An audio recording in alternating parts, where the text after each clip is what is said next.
block, now you know I'm coming through. When the growth look good on you, best believe they wanna screw now. I've been trying to climb, devil threw me in the dark. Baby, don't be insecure, you can still go make a mark like blow. Could never let them drain my soul now.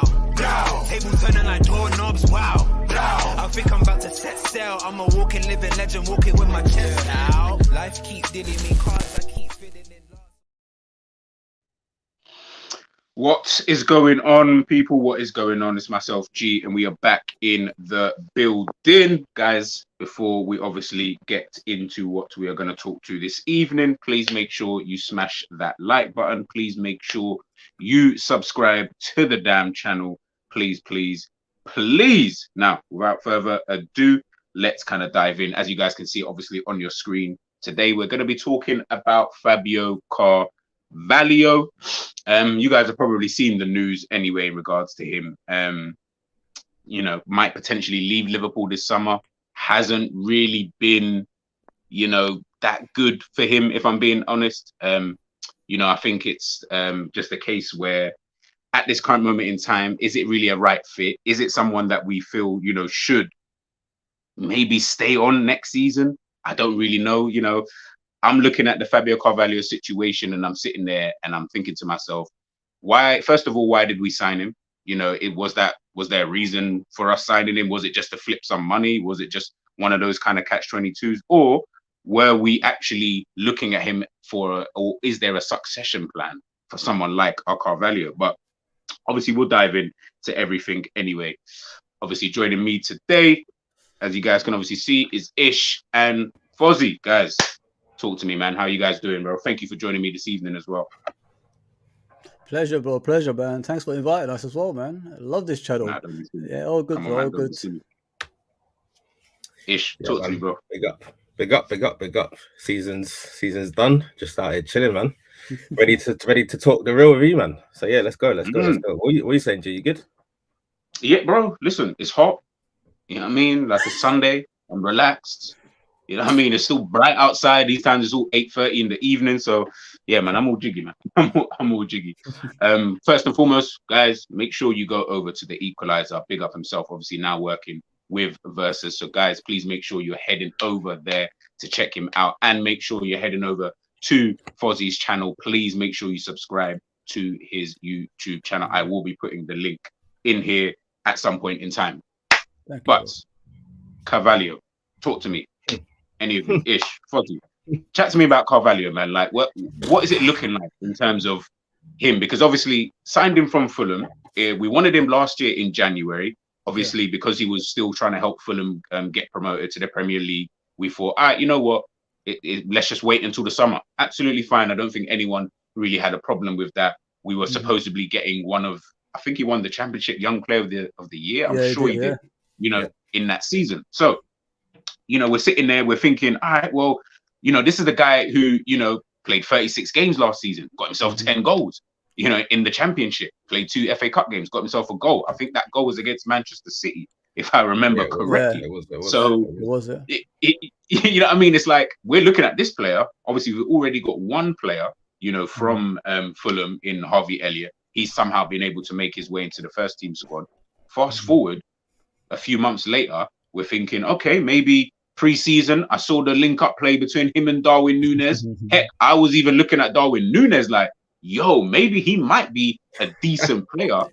And then we're in this position now where we're now looking at potentially selling him with a buyback clause. So talk me through Carvalho-ish. Like, what's it looking like now? But did you think we were going to be in this position come this year or come this summer?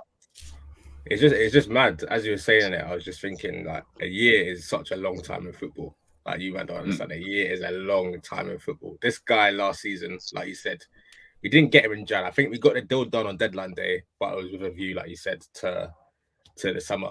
I was cool with that. I was like, yo, we're getting a baller this summer. This guy's kind of got the streets a little bit as well. I like the way he's moving on the pitch. He's got the cold celebration. Bro, we've seen that celebration a grand total of about 3 times this season. That man's back 3 goals. That's it. Like, it's peak. And like, this is the thing. He's not covered himself in glory. Let's just say that. He's shown flashes here and there, but there's been certain times where I'm just like, yo, you look like year 7s against 11s out there. You're getting bodied off the ball. I think the City game in the Carabao. And the Everton game as well. From Everton game as well. I remember that game he started in the 8, Mm-hmm. him and Elliot. I was like, yo, Klopp's might be cooking something here. Game dead. Like 0-0, boring game. So I was just like, he's not covered himself with glory. Let me just get that out there first of all. But Klopp, bro, your words and your actions are not marrying up right now. You're telling me, man, saying no players impressed me more in training. Bro, can we see some minutes? Can we see that for ourselves so we can be like, yo, let's just see if this guy. Please, like, what you're saying and what you're doing is not coming together at all. You got the Madrid game at the Bernabeu. I think he put man on with like 30 seconds to go or something. I don't know if he's trying to get him that Champions League bonus or whatever, but come on, man. Come on. Like, this is meant to be, like you said, that kind of Harvey Elliott-esque star boy coming in. You brought him in. You paid £10 million for him. And what's he done? It's been a waste of a year. We might as well just loan him back to Fulham.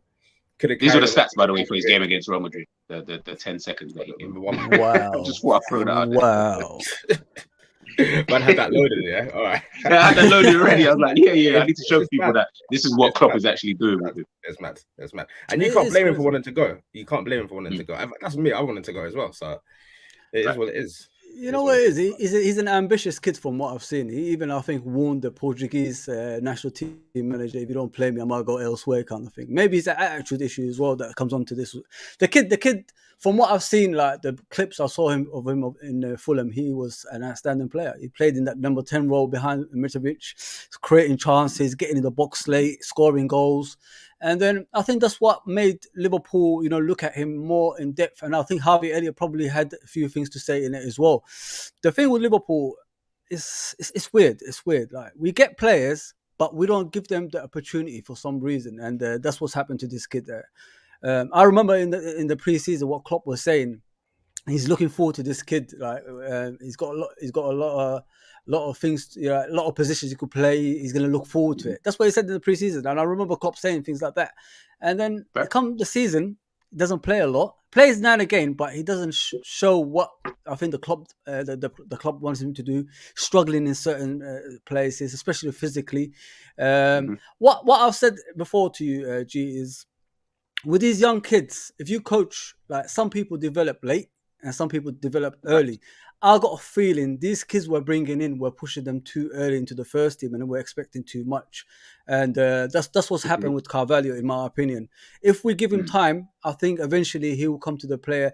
It's all about tutelage, isn't it? You've got to teach these players what's right and wrong. He's only, 19, 18 when he first came to Liverpool. So it was always going to be a breakthrough season for him.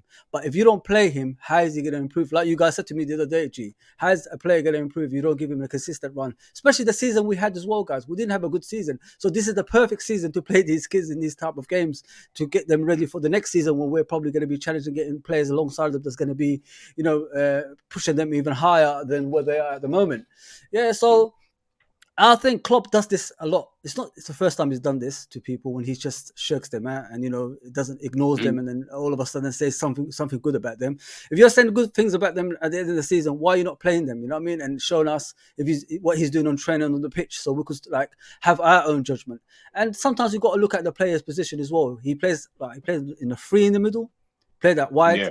And that was it. I haven't seen him in a number 10. So let me see him in the late runs in the box behind a striker or Nunes or someone. And then we could actually judge him in those kind of things. It's strange. These are the positions that he's even playing. So he's played on the left of a front 3 more often than not. This is against West Ham, left of the midfield again. Do you get what I'm trying to say? And this is against Everton that obviously Ish was talking about earlier. Again, the left in the centre of midfield. So we're not seeing him as Fozzie's saying, we're not seeing him in the position that we need to be seeing him. And again, I just find it weird when Klopp's saying, I just put up here, I think there is maybe a possibility that Fabio goes on loan, but the thing is, this was not Fabio's best year in his career, but it might have been his most important. This is the bit that really gets me. No player has impressed me more than Fabio. It is the truth. This talented boy came here with big dreams and big expectations, and it didn't work out.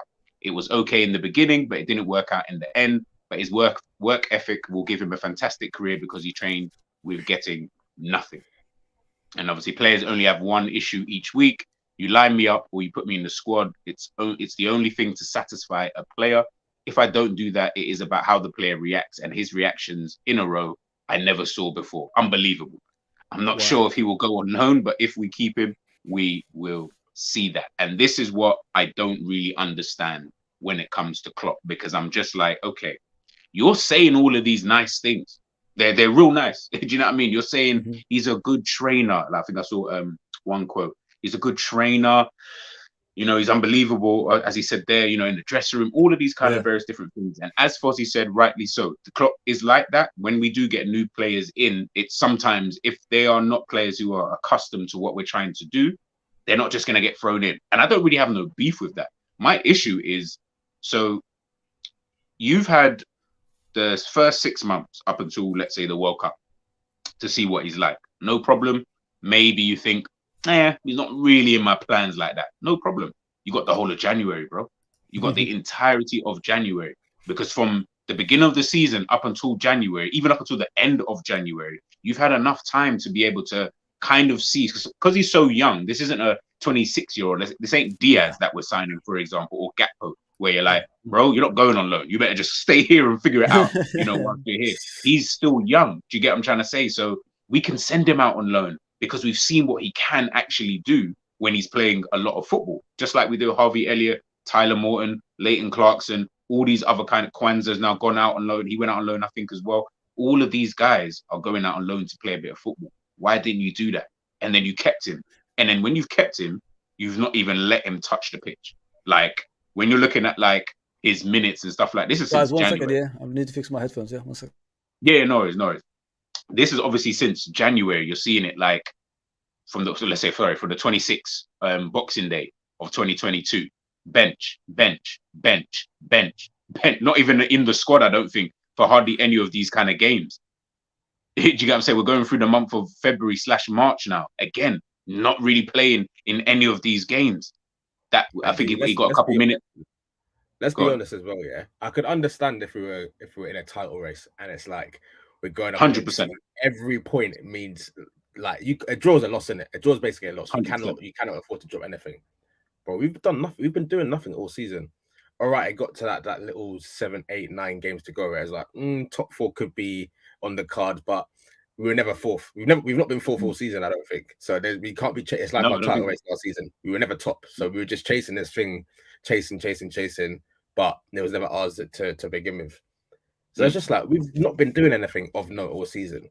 No. And there's been games where it's like we don't look like scoring today. The Palace away game, for example. There's been games where you've gone a goal down, 2 goals down, 3 goals down sometimes, and it's like Salah's doing nothing up front.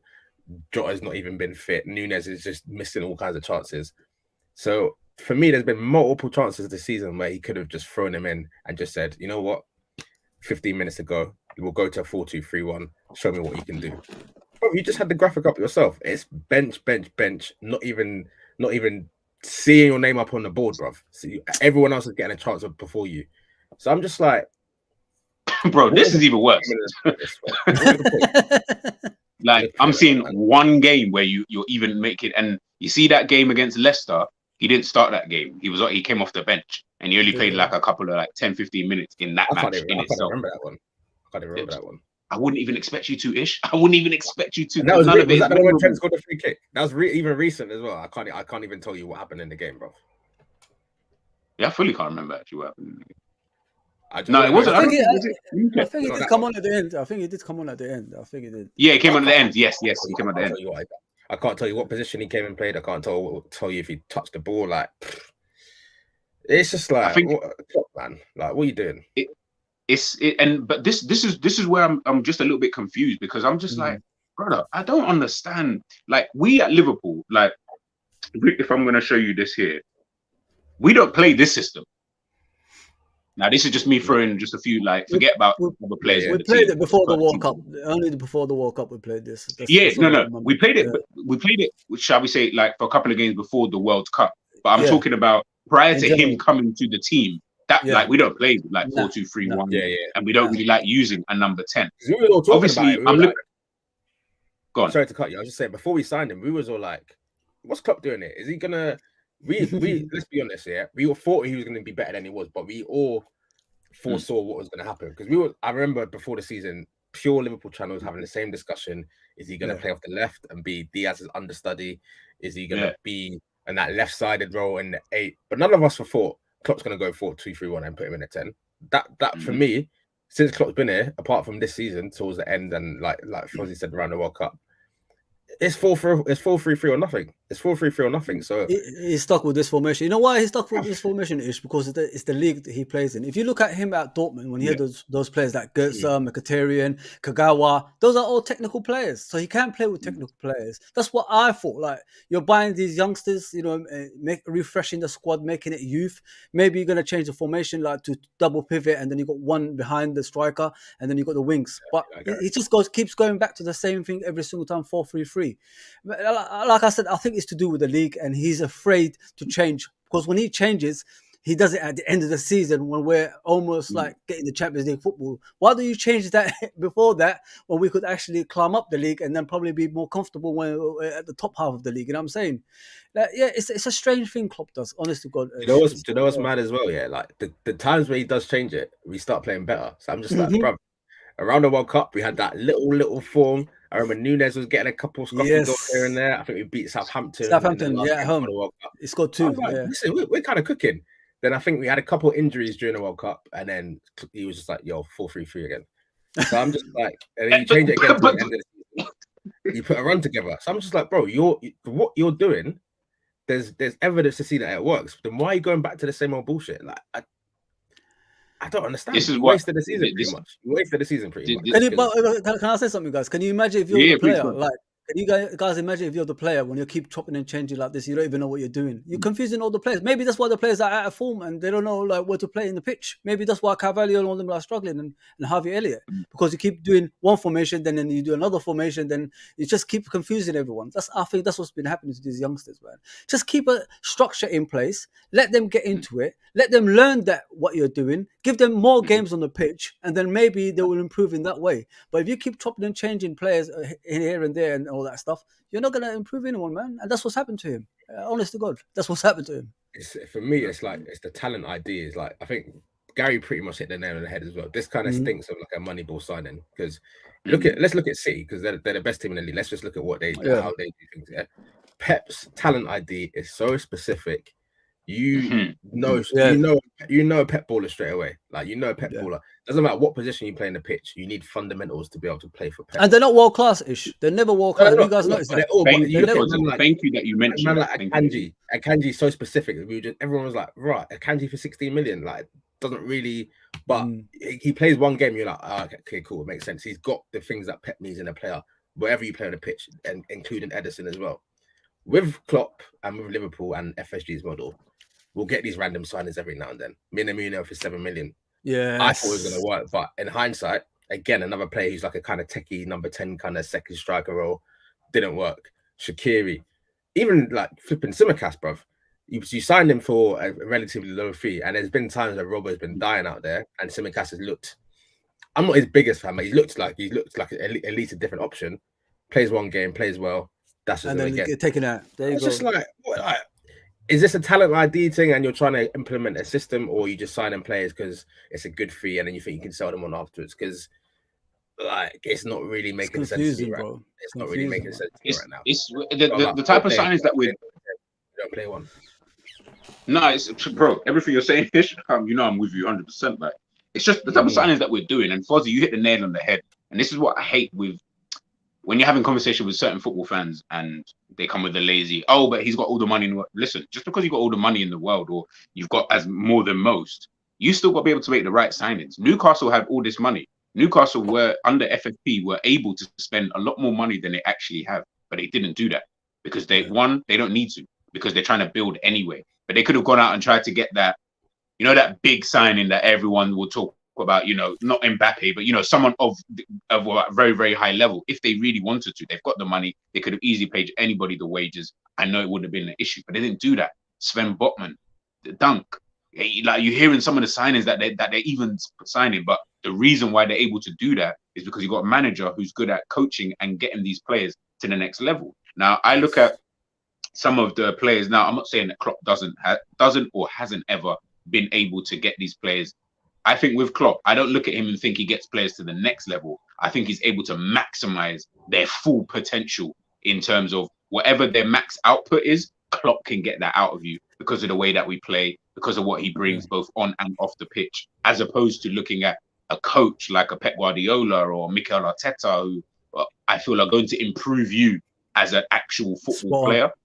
Yeah. I don't look at Klopp like that. Now, that's not to say that the two can't. Obviously, both of them have clearly worked because Klopp has won a lot of things. It's all about man management. It's all about man management. That's what it is. If you look at Klopp players when they leave Liverpool or they left Dortmund, none of them actually made it after that. If you look at probably you could say Lewandowski, Hummel, or someone like that. Yeah. That's it. After that, who did you actually hear of after that? So he's right. He takes them to the maximum, and that is it. After that, they can't do it anymore. And now that's what we're suffering on the pitch right now. And this is why when obviously with you guys it's easier because obviously we're a bit more level-headed and a lot more logic gets put into these kind of conversations. But that's why when I think about certain players, when people ask me about them, I like Ish already knows like when we're talking about certain players and we know that we're not going to see certain players at the club. Of course we're not. There's certain players I would love to have here, like love. Not forget the price. It's not because I don't think we can't spend the money on them. We probably could if we really wanted to. It's because I don't want them here because I don't want Pedri here and Pedri to come and his football's going to get stifled because of the way that we play. I don't want Musiala here. I don't want Gavi here. I don't want, certain players to come here. And Carvalho kind of fell in that kind of bracket, but then we signed him. So that's why I was like, all right, I thought, as you guys were saying before, we're going to maybe play a different way. We're going to do things different. But we reverted back to type. We just went 4-3-3, and then we started losing games, and then we started winning games. But then you go back to 4-3-3, which made no sense. And I'm like, okay, where do you then see Fabio Carvalho? And then why are you not putting this guy out on loan? And this is where it comes back to man management in all aspects. Yes, I think Klopp is good when it comes to the first 11 and maybe a couple of the subs. Outside of that, as a squad in itself, I don't feel like he handles that very, very well. And this is the man. The man who's asking for 5 substitutions. You know what I mean? He asked for 5. Use your freaking brain, bro. Like you asked for this. They made it for you. They made you the 5 substitutions, so use it wisely. Use it wisely, bro. Thank you for me. I even forgot he's the one who's asking for this 5 subs. But you're not. Yeah, you're right. And I think with all of that, listen, look, this ain't here. I'm not here to bash, Paul's Jurgen Klopp or anything like that. I'm not here to do that. What I'm trying to get people to understand is, and this is it. I'm just getting people to kind of understand, like, ultimately, when we're looking at someone like a Jurgen Klopp and with young players, do you guys in the chat let me know, or you guys on the panel, young players and Jurgen Klopp, do you think that's a good mix? Do you think that's a mix that he's been able to kind of use to his advantage throughout his whole career? Even if you just want to look at Liverpool, great, but his whole career in a general sense. Go on, Ish. I was going to say, apart from Trent, who's like a special, I don't really like using the word generational, but he's like, you don't really get talents like Trent every so often. Like Klopp couldn't really just put him in. And he's generational. I would say Trent is a generational. Yeah. As a right back, he has to. He is. You know, like when he came to the team, that was it. See you later, Nathaniel Klein. Like he's now a right back. Yeah. Other than that, and we never knew that right backs could get assists the way he gets assists. I don't know. Nah, exactly. never. That's it. Exactly. But other than that, like we've just let a bag of youngsters go, or even the ones that kind of come through. Ish, didn't he do the same at Dortmund as well? Like he didn't really get a lot of players through the youth system. I'm sure he bought bargains here and there. That's what he did, didn't he? He didn't really get players through the system. His league teams. I'm pretty sure Royce might be the only one that came through. I think Royce was at Schalke or something. Then he came back. He was at Royce was at when Royce at He was in a different team. Yeah, he was a Dortmund boy originally. But if he came through and then he left. He left and came back. Yeah. But it's like other than Trent, I'm really struggling to think of. You can even say Harvey, but I feel like his loan kind of forced Klopp's hand a bit because he done so well at Blackburn. I'm pretty sure he got double figures goals and assists at the end of the season. He kind of came back in and he started the season really well as well. So kind of like he gave Klopp no choice but to kind of rock with him. But otherwise, he's just seen him come in for a Carabao Cup game once a season. He'll just chuck them all in together. You'll see 10 changes, 10 knocks, and they will lose and get knocked out, and you don't see any of them again. Yeah. So it's just like, I'll be interested to see what happens next season with Bajcetic, especially because if we're getting 2, 3, maybe 4 midfielders in, is it going to be a one where, all right, he comes back from injury, he doesn't get into the team, and he's just back with the under-23s again? Like, I want to see how he kind of progresses with that. But back to the question. Yeah, Klopp's record it's a bit spooky. It's a bit spooky. I can't lie. I think it's the same trend. If you look at his, even from the Mainz and Dortmund, all that stuff, it's always bargain buys. It's never like a players that's like coming through the youth system. Like he goes to the lower divisions or something like that. I think that's how he bought Lewandowski and players like that. He went to the Polish lower division and bought him in, and then and then his man management style is the things that actually gets him through, like getting through to the players and becoming even better. That's what I think. I've never seen Klopp actually, apart from Trent. I don't remember any other players in his other teams as well that's come through and done as well as Trent. I don't remember. I think it's just a trend of bargain buys along the way, and that's the trend he's done in every club he's been in, including Liverpool. And I think ultimately, if that works, then that works. Do you get what I'm trying to say? Like, I'm not. Yeah. It's one of those things. It's like I'm not like moaning about it, so to speak. What I'm just trying to figure out is if you're then going to go down the path of picking up some of these young players. And especially young players who I feel could potentially be the young players of the future, or at least young players who can fit into the squad, then I'm going to need a manager who's able to nurture that. And I just feel like he just isn't really the best manager when it comes to that side of things. Other side of things, of course, when you're talking about players who, you know, the profile of players he likes, the 24s, 25s, the guys who are going on to that next stage, I don't mind all that. Next level, you got me?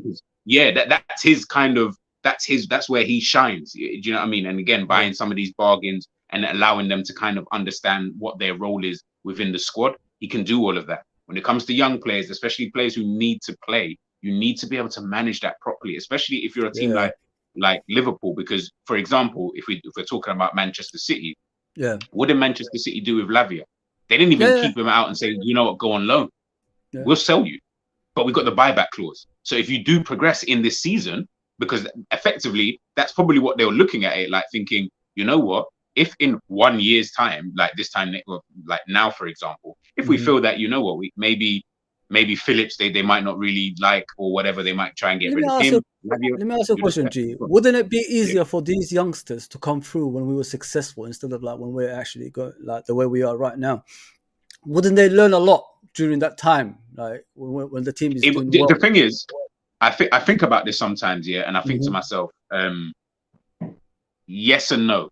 Yes, because obviously, as you say, you learn and blah blah blah. But then I look at it like we have a manager who doesn't really rotate.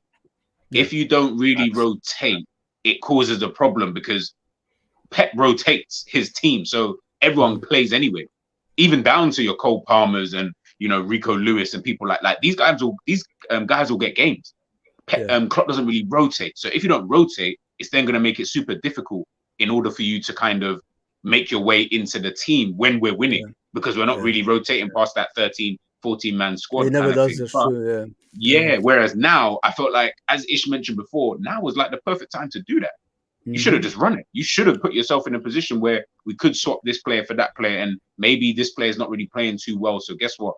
Boom, we can put this kind of player in and blah blah blah. So that's where I'm it can work both ways. It can work both ways. Look at Arsenal as well as like a prime example. Like your Saka, Smith Rowe, Martinelli as well. I know they brought him in, but he was still mad young. I don't know if these men would be at the level that they're at now if Arsenal were just playing them. Like they were just playing these guys week in, week out. They got better, they improved, they got used to playing in the Prem.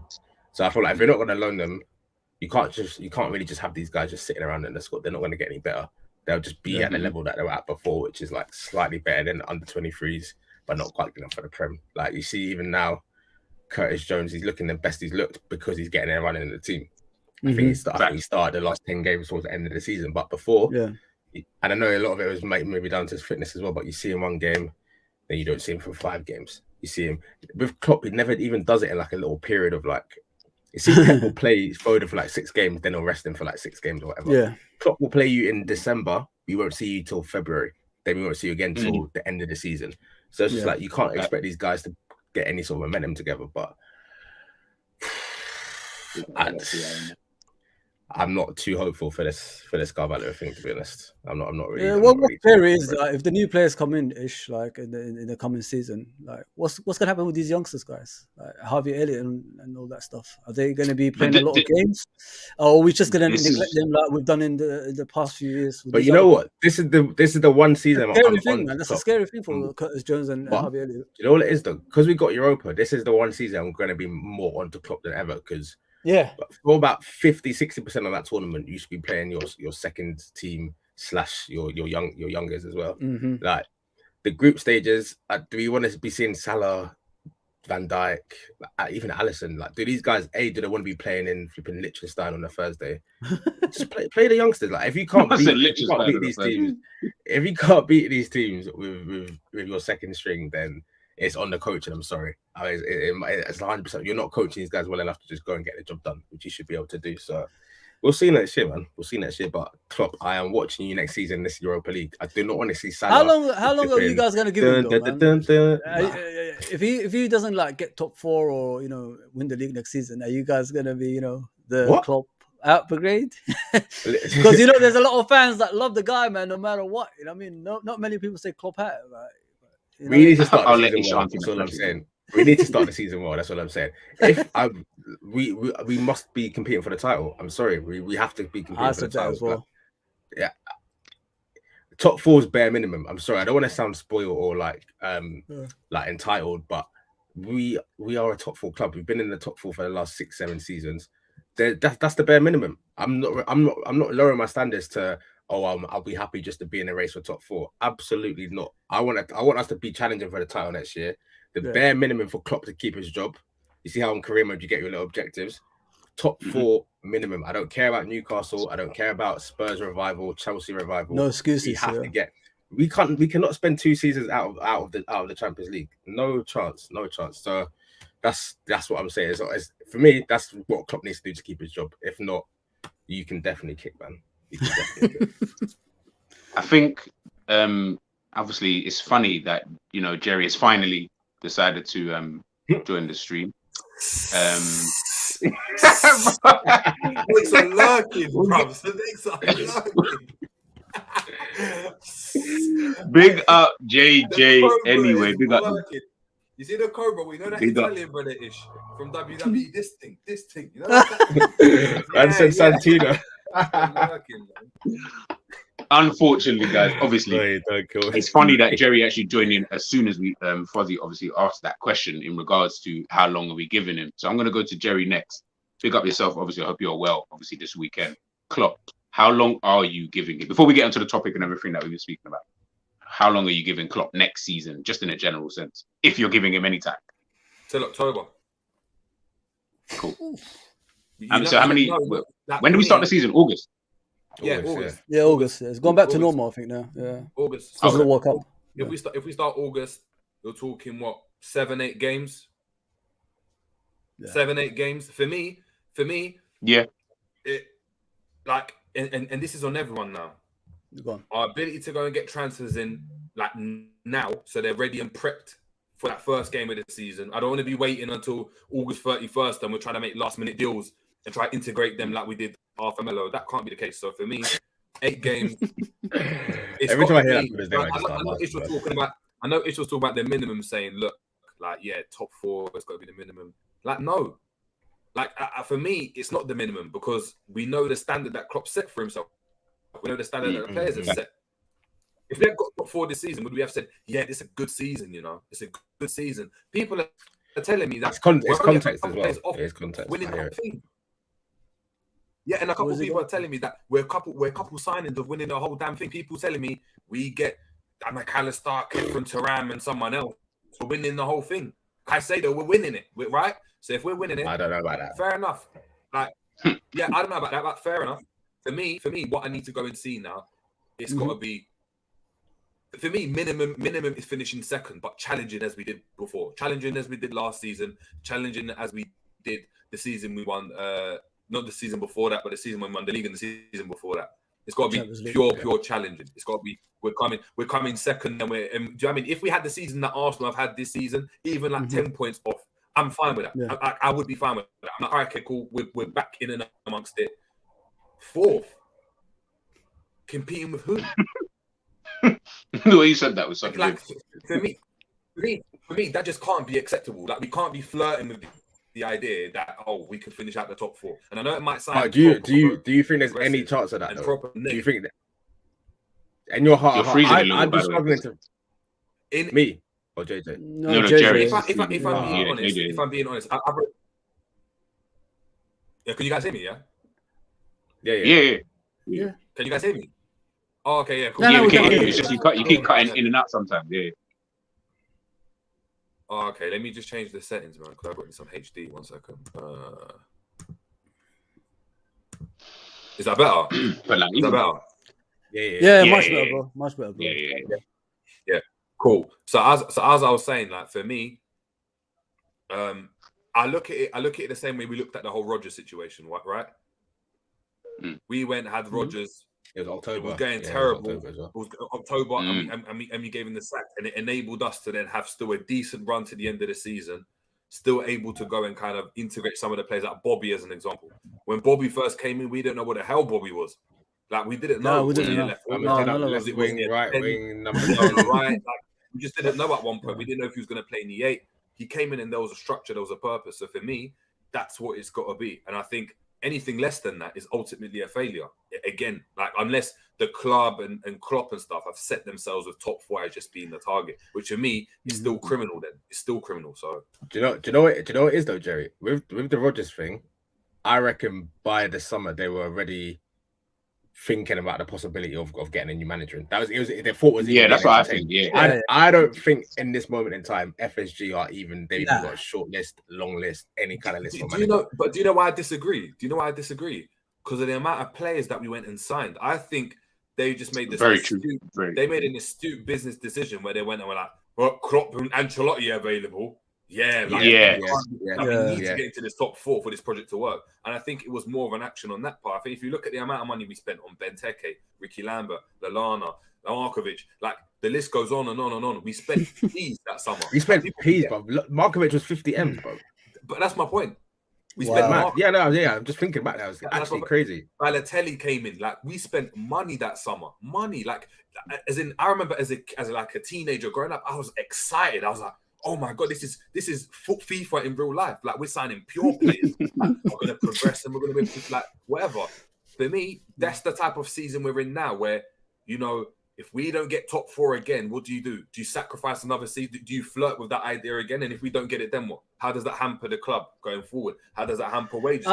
Jerry, I don't think the manager is in a situation to be like low expectations. He's been here long enough, you know what I mean? Right. If he's a new manager, there's another thing, you know what I mean? But this manager has been here long enough, so he's got to correct what he made mistakes in this season. So that's just gone. Buy the right players. Make sure like you're in and around like first 10 games, the top 2. And then we'll see where we go from there. Don't come into the season doing low expectations and then like we will finish, you know, 4th or something like that. Nah, there's no excuses for that, Jerry. There's no excuses for that. But 100% for us, you're looking at this team and like regardless of who we signed, because look, loads of us have our own opinions on who we're signing. You might like McAllister. I'm not saying you do or don't, but you might do.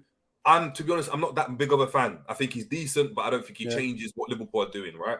But this is what Klopp, who Klopp wants to sign. This is who they're going for. So if they're going for it, that's fine, innit? It's like if I go and tell you, like, oh look, I want you to make me a cake. I always use this analogy. I might use eggs for it. You're telling me now you're gonna make it without eggs and make it like gluten free. Cool. I still want the outcome to be the cake, and I want it to be edible, and I want it to taste nice. I don't care how you go about doing it. I don't care if you do it the night before the damn event. Do you know what I mean? I might do it a week before. You might do it the night before. I still want the same outcome, innit? At the end of the day, it's the outcome. So whoever he brings in, this is your sword, bro. And you're either going to live by this sword or die by this sword. Spot on. I agree, 100%. So then, when we're looking at it then, by the way, I want Klopp to go now. I'm not giving him any time, so I couldn't care less. But that's just my 2 cents. Understandable. That's just my 2 cents. But all jokes aside, so then when we're looking at it, and then you're looking at it, if we go back to Fabio Carvalho, you just spoke there about McAllister. There's obviously links to Kefren Turam. There's obviously links to Kone. There's obviously links to Soboslai. There's obviously links to Gravenberch. And God knows whoever else has been linked to the football club. When I'm then looking at it for Fabio Carvalho, where does he fit? Where does Bajcetic fit? Where does Harvey Elliott fit? Where does Curtis Jones fit? Where did they all fit into the actual team? Because we obviously Ish spoke about Europa League next season. Yeah. I'm not going to say I can guarantee, because you can never guarantee anything. If I know Klopp, he's going strong. People keep saying he's going weak. Every game. We say he's going weak. He's going to go strong because he's just like that. Alisson in goal. Forget Keller. Keller, you get FA Cup games, Carabao Cup games. Salah, you're playing because I ain't got no other right winger, and I'd rather just play you into You're four. saying FA Cup, he's getting Carabao Cup, and I'm telling you, we're getting dumped out in third round, bro. Yeah, Man City third round, we're out, and you're not getting any more games. Man. That's it. We saw it this season. People keep acting like the thing is, I'm not saying it could go either way. Like, it could potentially happen where Europa League next season, like if we keep Carvalho, Elliott, Jones, but realistically, knowing how Klopp is, European football, do you think he's realistically going to do that? Like, can we actually sit here and say, yeah, I can see a lineup of Carvalho in the 10, Curtis Jones out left, Harvey Elliott out right, whoever up front? Like, that's not happening. So when people say it to me, I'm like, we're talking as if Klopp ain't going to go Thiago, maybe Henderson, maybe someone like that, but he's going to go strong, guys. He's going to go strong. So where does that leave all of these young players? Like I said, like, this is to anyone, like, where do you think it leaves Carvalho? Should he just leave?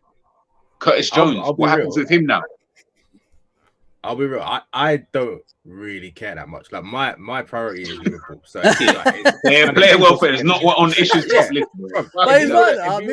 If you want to play, you got to be good enough first of all. Like, yeah, I know it's part of it's on top. Like you said, he's got his favorites. He's got his favorites, but you've got to really, like, when you get your 20 minutes on a pitch, you got to make it count. Do you know what I'm saying? Yes. So it's like, I personally don't care about the youngsters in terms of like, oh, we need to have a certain amount of young players in our squad. Blah blah. For me, it's not FIFA. It's not. I don't care about player age and all of that. If you're good, you just play in it. But this is the season for him to do this, bro. This is the season for him to do it. We're in Europa. We are in Europa League. This is the season to do it. We're gonna go straight into the groups. Just play them. Play them so we can see in it, because you what you're saying and what you're doing doesn't make sense. So for my own peace of mind, I want to see from my own eyes, is Carvalho good enough? But not only just see them on the pitch, just play them in the right position. If you're going to play around left wing, just don't play him. But can we just see you try and play these guys when they're meant to be playing? Just for a little run, a little Europa League run. If it doesn't work, then at least end of the season we can say, you know what, Klopp, you're all right. Elliot, sorry, thank you. I know you're a fan, but it's time to go.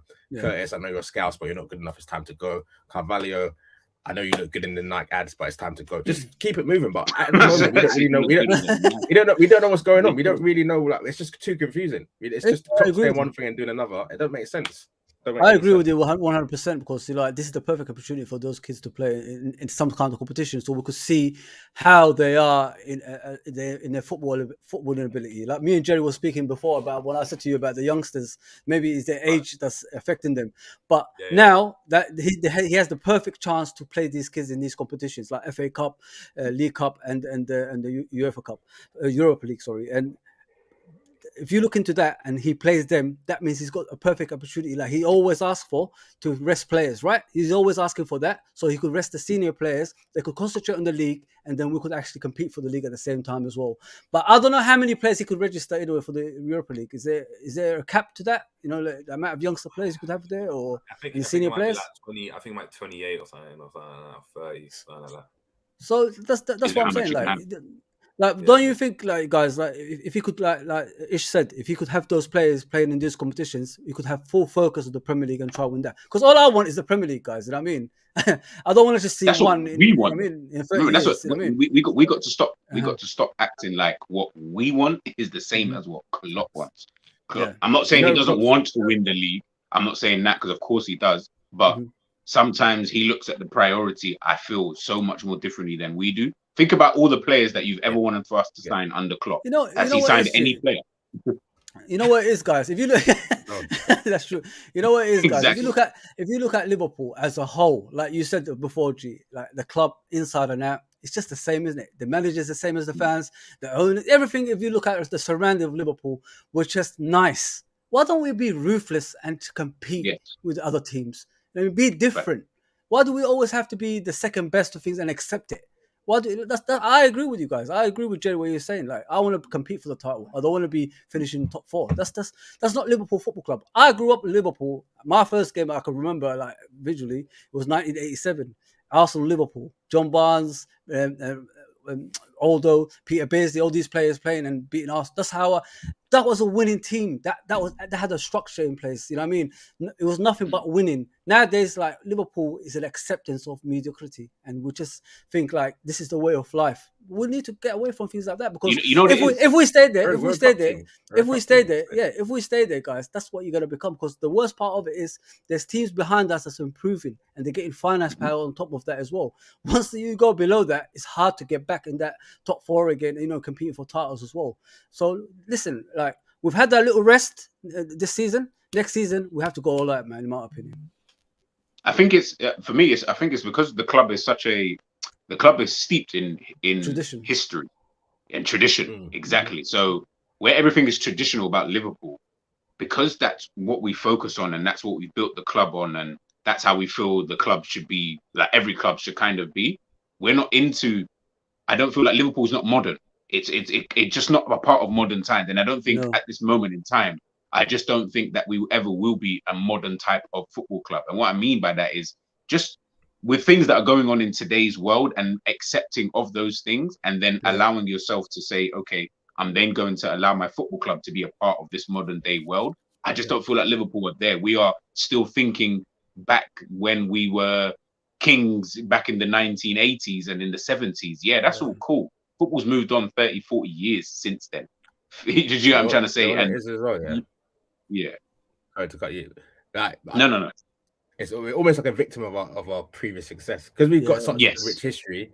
I feel like to some fans, as long as we just top it up every 5-10 years with a little Champions League, a little FA Cup, they're just like, got more trophies than United. Still the most successful team. But it's like, but they're spread over like 60 years, man. City are coming. Pause. Yes. They're so is Newcastle. Man United's 13 Premier League titles. City are on. Is this number 6 now? Number 7? 7, mate. This whole legacy thing from like Fergie and then even our thing as well. Like once they get this first Champions League, that will turn to 2, 3, 4. Then we won't even be the most successful team in Europe out of all the English teams. So it's just like we need to start kind of getting our ideas together because like I think you were saying, G, we'll get left behind real quick. We'll get left behind very quickly. We'll get left behind real quick. And big up Mohammed Khalif when the City.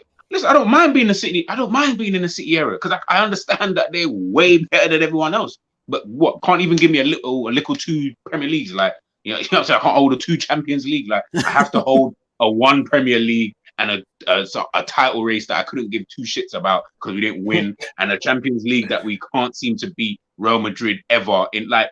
It has to, and the thing is, everyone's just accepting of that. Yeah. And this is where This is where I always go back to.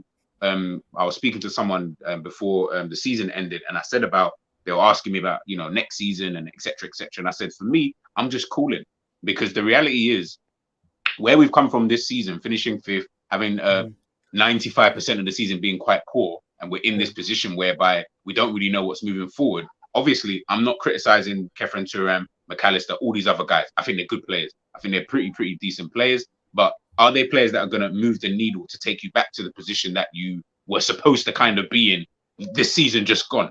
Or are they putting us in a position? Jerry mentioned this before in the group chat, and I had this conversation on stream.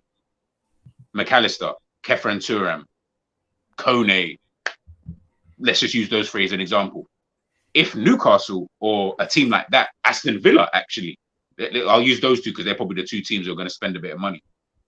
If those 2 teams sign those 3 players, would we all be sitting here and saying, Jesus Christ, like they have bought players that you just think are going to take them to like some mad level? Or would you say, you know what, that's about right? I feel like they're on that kind of level. Now, I'm not saying that they're not good players, 100%. But what I am saying is that I look at those type of players and those type of signings, and I think to myself, do they move the needle for Liverpool? Because where Liverpool are, where Aston Villa are, and where Newcastle might be a bit different, but where Liverpool and Aston Villa are at this current moment in time, we're here.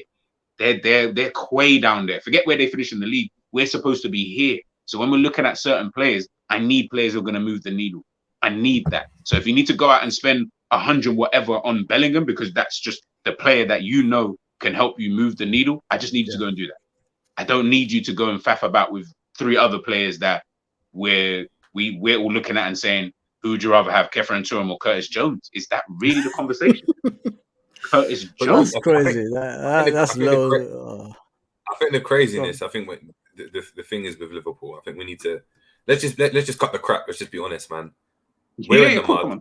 No, we're in the mud, and we're in the mud in regards to you go back and look at the signings we made with Alisson, Fabinho, even Naby Keita, Virgil van Dijk. Look at the names you're saying, though. I know they were all players. They're all players that we went and spent the money on because the club believe they're going to move the needle. Like they're going to make the difference. We signed Alisson, like the best keeper, right? We signed Virgil van Dijk, the best centre back in the world. We signed Fabinho, who's the best DM at one point in the world, right? Naby Keita, of course, flopped, but you get the picture. It was like, wow, it was the equivalent of what we're trying to do now in terms of trying to get these midfielders, the top midfielder coming from Germany. If it was any other nationality, you'd probably go for more money, right? Yeah. We're looking now, and it's like I just think the club don't even think they can move the needle like that. I'm being honest. I don't think the club feel they can go and move the needle like that. So they're trying to go and buy players just to kind of establish the club again. It reminds me of what Arsenal were doing, man. When Arsenal were signing, do you know what I mean, these players. Do you know what I mean, yeah, they signed Ozil, Sanchez, and those players made a massive effect when they were on form. But a lot of their other players were just needy. They were like, all right. It was like, all right. But if those same players ended up like as you said, Aston Villa, it wouldn't really make a difference. Like, and unless they go and outperform or they're like, wow, signing of the season, we ain't sitting like, look, if Kone comes in, if Kefren Turam or Kone was to come in for Liverpool and have a banging season where Liverpool win the league, no one's sitting there thinking, rah, you know what, that was bait, you know, like that was the Haaland signing. They signed Haaland and everyone goes, that's the goals, and you know, we'd be Carragher would be sitting there with Neville, be like, I've got to say, he's a signing of the season for me. And I mean, if you look here, like, and that's what you're gonna hear. That's what you're gonna be hearing on. Do you know what I mean? Yeah, in a year's time, end of season awards talking about how important Kefren Turam was. Like this, it shouldn't be that conversation. It would have been unexpected to them. It would be unexpected. They would be sitting there thinking, well, that was just that. Of course, that was gonna pop. Like, of course, it was. Like this is something where we're gambling. Like, be honest. Is Naby Keita at his best? I could probably say from what I've seen, Naby Keita at his best is probably better than flipping Manu Kone at his best. 100%. 100%. Germany isn't what Manu Kone is doing. Yet this guy's supposed to revive our midfield. Like, this is what we're dealing with, people. Let's just cut the crap. We're in the mud. And look, we're not gonna go and win. We're not gonna go and like win the league, do all of this. Like, just cut the crap. And for me, it's more interesting to go and see how the club tried to spin it, because the way Klopp has tried to already spin this Europa League narrative after a player, you'd think it was the World Cup. You'd think it was the World Cup, Harris. You'd think it was the World Cup. You think it was the World Cup. You think it was Champions League after he told us to book our tickets for Istanbul. I'm so sorry for anyone that booked. I need my refund, though, my brother. I'm not hearing anyone telling me about the refund. I'm sorry for anyone, but we're looking now, and it's like you've got Salah screaming saying, "No, this is embarrassing. I'm so sorry," right? And like you've got the manager. Loss was crazy. But the manager was mad. But the manager's spinning a different narrative. So they're even all over the place. You've got a player that's saying this isn't acceptable. You've got another, and the manager that's being like, yeah, this is great. You know, we're going to go and do this. Don't be surprised, you know, if we end up 6th or 7th and Klopp's still here at the end of the season. And man's like saying, yeah, this, that. Oh, hold on, you want to buy Tielemans? What has Manu Kone done that Tielemans has not done? For me, remember, we've got to think realistically. Is he French? Is Manu Kone French? Yeah, he is. Yeah, he's under 21. He hasn't even touched the national team. We're signing. No. To be fair, though, their midfield is crazy. But I hear what you're saying. Like, he's not even touched. I don't think Kefren Turam's touched it. No, Rabiot, Kefren Turam. I've seen random brothers. Kolo Muani. These are random brothers that are in his team. You know. That's to be fair. That's one thing. Deschamps does spread it around. So it's a bit mad that he's not even had. Hold on. Someone check this. I swear to God, Kamara from Aston Villa has touched the French national team. I'll check now. He might have done still. And we're signing Manu, and he's supposed to revive. This is the equivalent of us. But the thing, Jerry, like, question, like, with Manu Kone, guys, like, how many people have watched him thoroughly, like, and seen him play? You know what I mean, because all I hear, if you ask me thoroughly, no, just enough to do a report on him, but not to sit here and say, I'm not going to hang my hat on him. Let's put it like that. I wouldn't hang my hat and be like, yes, that's the signing. But what Jerry, like, this comment here, and what Jerry mentioned before. So this comment here talking about Tielemans, ultimately, I'm talking about a player who is forget being Prem proven. He's just proven as a footballer. Like he's just International proven club, yeah. to me, Yeah. international level. He can play at the highest level. Like let's not act like this season, because if we're going to use this season, I'm not trying to see Maddison. I'm not trying to see Harvey Barnes. I'm not trying to see any of these James Ward-Prowse. None of them, because they all got relegated. But we know that reality obviously is that they are the better players. They've got some duds and just other factors that come into play. So Tielemans on a free. Remember, we employ Jordan Henderson. We still got Curtis Jones, Harvey Elliott. I'm sorry, but I'd rather take Tielemans over those three, because I know he's coming in with that quality plus the experience of being And at he will that cost kind the of thing. level. And he will cost the thing either. And he's not going to cost the thing. So it's not like I'm saying, if he was going to cost you 30, 40 million, I'm saying, nah, maybe not. Maybe look at Kone if you want to, because you want to try something a bit different. He's coming on a free. So I'm not really complaining. You know what I'm saying? Like too tough when it comes to Phil. Yeah, Phil. Yeah, that's what I'm saying. If we're spending money, we need to go and buy players that are going to move the needle. If we're just signing a brother that's going to cost peanuts, that can be part of the rotation, that's a completely different proposition. He's free. We need Man's got to sign an I'm not gonna lie. If he's coming off the bench instead of flipping Curtis Jones, and I'm in the Curtis Jones boat. Yeah. I'm preferring that, man. Like he's gonna get a goal, he's gonna score a screamer, he's gonna put a delivery in, he's gonna do. Yeah, Cameron's got free. Do you know, Jerry? Do you know why people oppose Tielemans? It's because of his athleticism. That's the problem. That's what they're talking about. But they forget the issue we have is keeping the ball, and he keeps the ball better than most of the players we got. So isn't that what we're supposed to improve on? Keeping the ball better, so we could go to the likes of other teams and keep the ball. Why is it? So then, first and foremost, we have players who can keep the ball. We just don't play football that allows us to keep the ball anyway. Mm-hmm. Carvalho being one of those players I thought could keep the ball. But let's even scratch that. Why is it we're all looking at players like Gundogan, for example? Everyone's hailed him up, as rightly so, because he's probably been one of the best midfielders this season in terms of how he's performed. Obviously, being Manchester City's one of their best players. We saw him at the FA Cup final, what he's about. Gundogan is the same age as Jordan Henderson. Would you even know that if I didn't tell you in terms of their ability and what they're putting in? Why? It's not, forget, obviously, either way, Gundogan's just a better player anyway in terms of what he can do. But Jordan Henderson in his prime was still able to offer you something. I'm looking at Gundogan and I'm saying I can probably confidently see you still got another like 5 years left in you. But Jordan Henderson, I can't see that. Why? Bro, because of the way the manager plays. He's aging like milk is peak. He's aging like milk, but that's because of the way that the style of what the manager wants him to do is going to do that. If Gundogan came to Liverpool, one, I would love it. But the reality of the situation is it'll be like Thiago. Guess what's happened with Thiago? Now we don't even know if this guy can play 10 games a year. These are the kind of things this is the situation that we're finding ourselves. I could have sworn Gundogan was struggling with that in Dortmund as well, injuries when Klopp was in charge. And guess who the manager was? Yeah. Guess who the manager was? When Manchester City signed Gundogan, I said, why did you sign this guy? He's an injury-prone guy. Like he's one of those players that you're like, he's okay. But then maybe I was just underestimating what Pep could realistically do with a player like that. These last 2 to 3 seasons, the way that Gundogan's been performing recently, he's actually shocked me. I didn't even know he had that in his locker. But it's because of the way that Pep Guardiola plays. And this is what I keep talking about in terms of development and in terms of what the manager wants to do, man management, all of these kind of various different things. That's why when I look at Klopp is, listen, I'm not going to diss him and say he's not one of the better managers out there. He is. He's one of the top managers out there. He can do what he can do. But that's just it. He can do what he can do. Outside of that, we need to look at things a bit differently. So when I'm talking about Tielemans or Adama Traore, he's another one that's on my list of players that I probably would sign someone like him, because I'm looking at how Liverpool are and I'm trying to think, well, first and foremost, for example, in Adama Traore, Liverpool have no right winger, and the right wingers we do have are game changers. Elliott. Yeah. Whereas you look at Adama Traore and you think to yourself, imagine him running on the counter-attack for Liverpool with the way that we like to play counter-attack in football. It's just a different type of threat. Not saying he's a banging player, but we're not signing players anyway who are moving the needle. So who cares at this point anyway? Man's not signing Musiala, Pedri, Gavi, Kimmich, Pavard, and all of these kind of guys. So we're kind of going, we're not even going to the second of the list. Man's going third tier list. Alternative to the alternative. That's crazy. I just want to address the chat. when you look at the stats per 90, compare it to Yuri Tielemans and McAllister, apart from goals scored, which even then it looks a bit brazy. I'm just saying. And this is this season, people. And this is this season.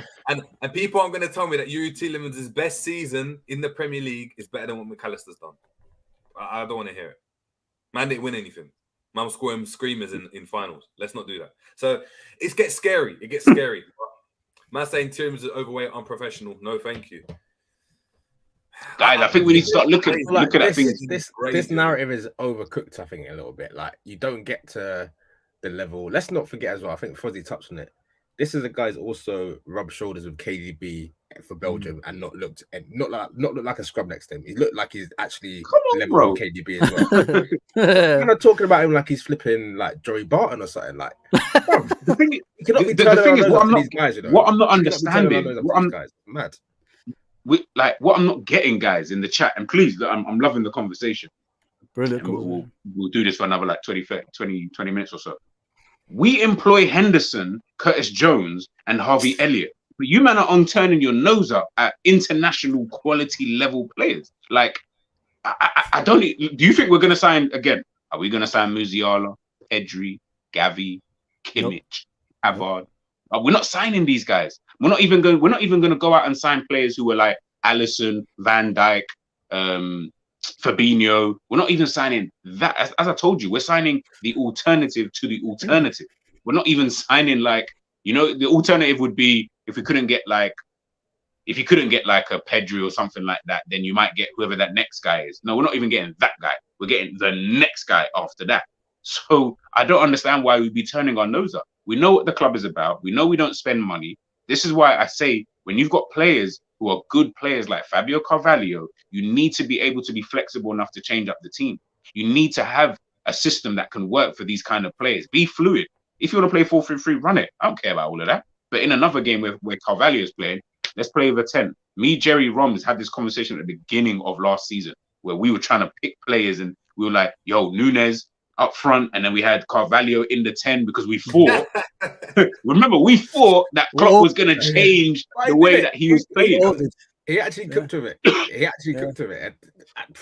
doesn't make Pre-season, sense. Man was seeing all of this stuff. And then I come to now and I'm like, and this is why I say, when you look at all of that and then you look at Liverpool, when we're talking about certain players, we've got to think smartly, guys. We need to start thinking realistically about the types of players that we may or may not want at this football club.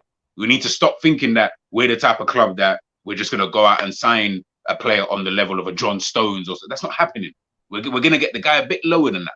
Cody Gakpo type of level, like good player, but yeah, you know what I'm saying? It's like, I'm not looking at him first. He's probably down a list of players that I might potentially be thinking about. Not to say he's not good. McAllister, again, McAllister for me is one of those ones where I think he's a good player. I just think he's joining the wrong team. I think he'd be better served staying at Brighton or moving to a Manchester City because of the way that they play. Kefa and Thuram, Kone, maybe they might be more P&P for our liking. So who knows? They got a bit of technical ability as well. So maybe so. But that's the kind of level that I think that we're currently at this moment in time. I don't know what you guys think about that anyway. I agree, man. You're going to leave saying it here. We're losing sleep over depth. That's what I'm saying, bro. This is what we're saying.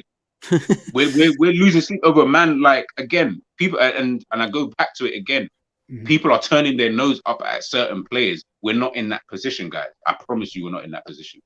There's not much more that we can do in the position that we're currently in. Honestly, I'm not losing hope against the McAllister deal. I think it's underrated for what I've seen of him. I think I don't watch a lot. I don't watch a lot of football like I used to anymore because football is not appealing to me like it used to. Sorry, guys, about that. I only watch Liverpool majority of the time, but I've been watching Brighton now and again. And from what I've seen of this kid, like, if you need him to play in a central midfield role, like next to Caicedo, he could play there. If you need him to play as a number 10, he could play there. But the thing I agree with you, G, the issue he will have is the athleticism, running up and down and all this stuff we do that could catch up with him, and then he will be probably injury prone to that. That's what's scary. And that's what I'm talking about. When we're talking about Tielemans, this is what I don't get. I look at McAllister and I'm like, you ain't got no athleticism.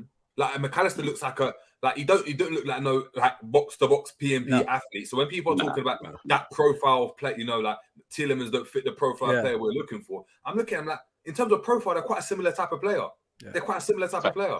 Yeah. Like if you had to put them in a group, you'd say, yeah, they're that type of player. Tielemans looked great with Ndidi. He could also play a bit further forward if he wanted to, like he did. Like that's just who he is. So cool. Like I'm saying, McAllister might be the guy. I'm not saying he's not going to be good. People are saying 45 million from McAllister.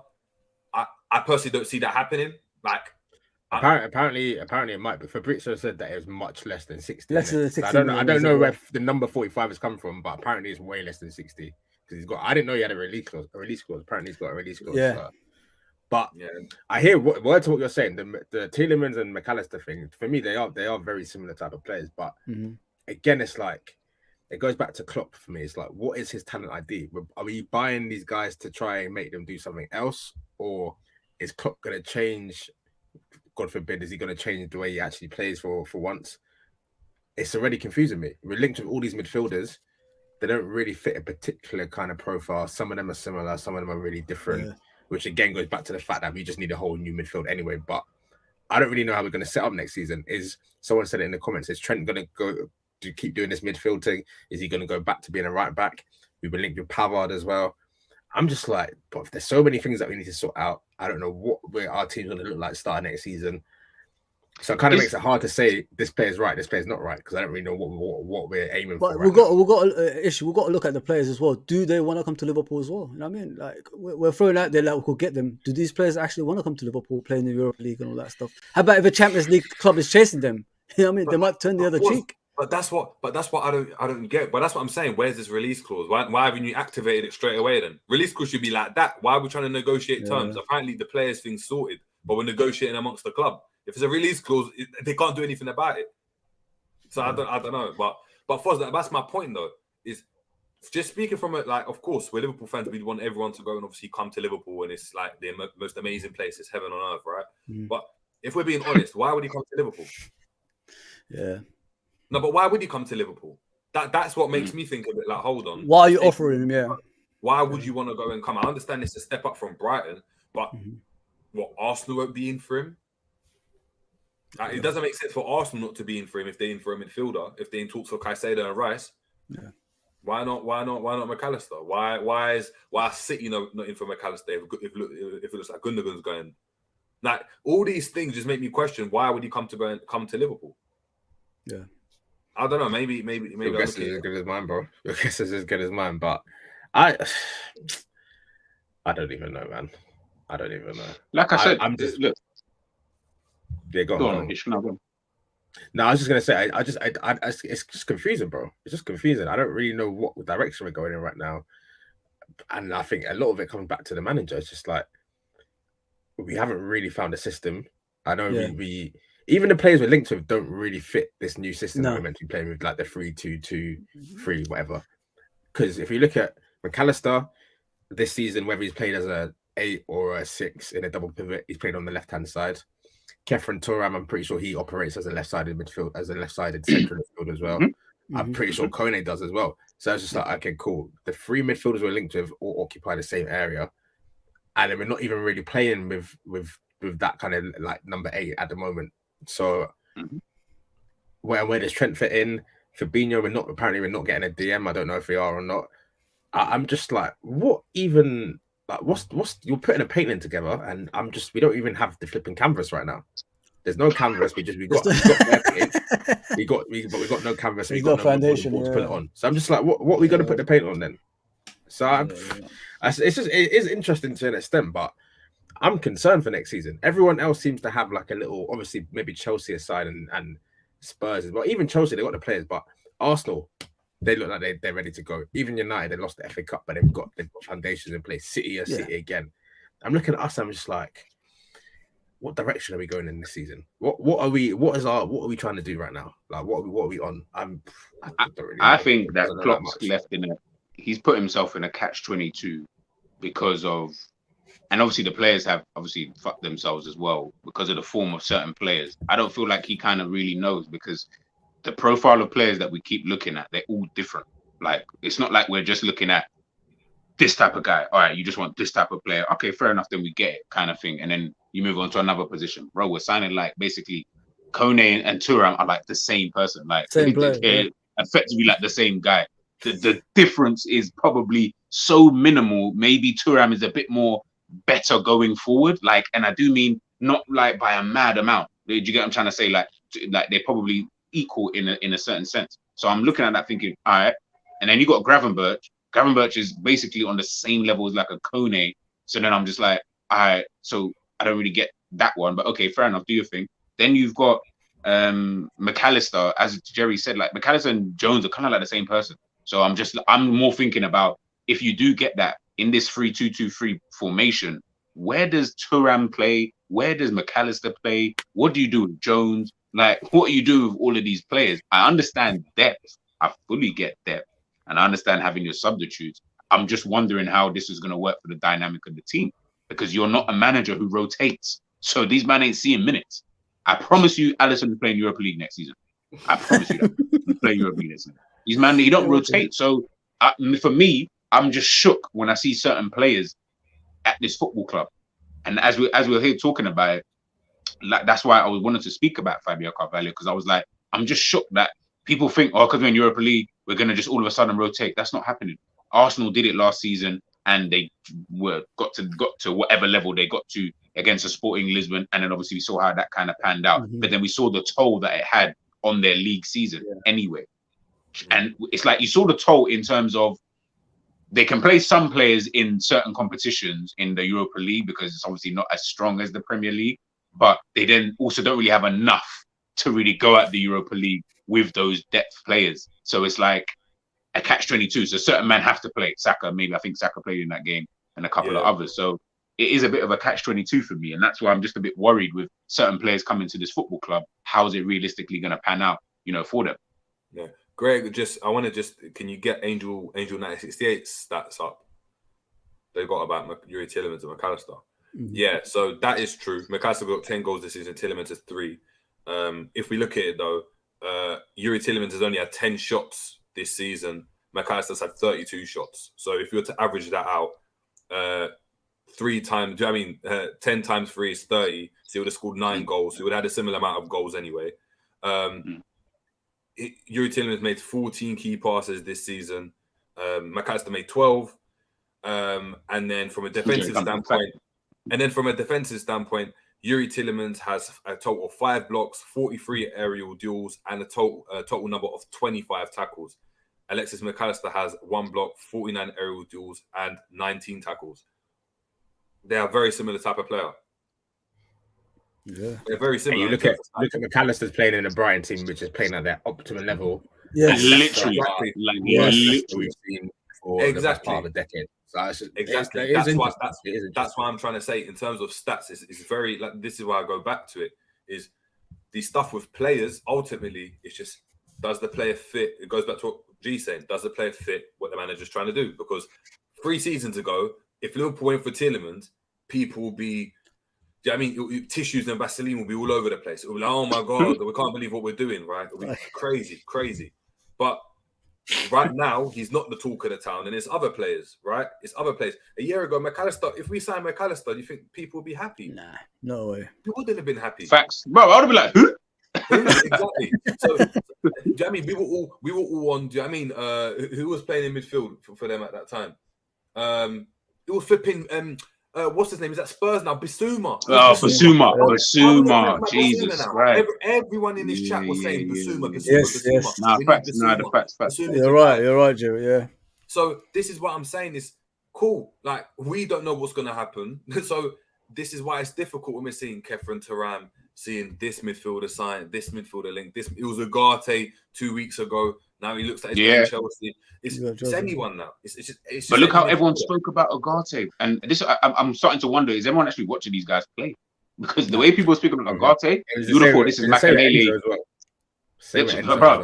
I thought Ugarte was Makelele, but just a nice version. Because the way that we were speaking about him was like, oh my goodness, this guy is going to come in, going to be the destroyer. He's going to be this. So if we were going from Ugarte to Kone, they're 2 different players.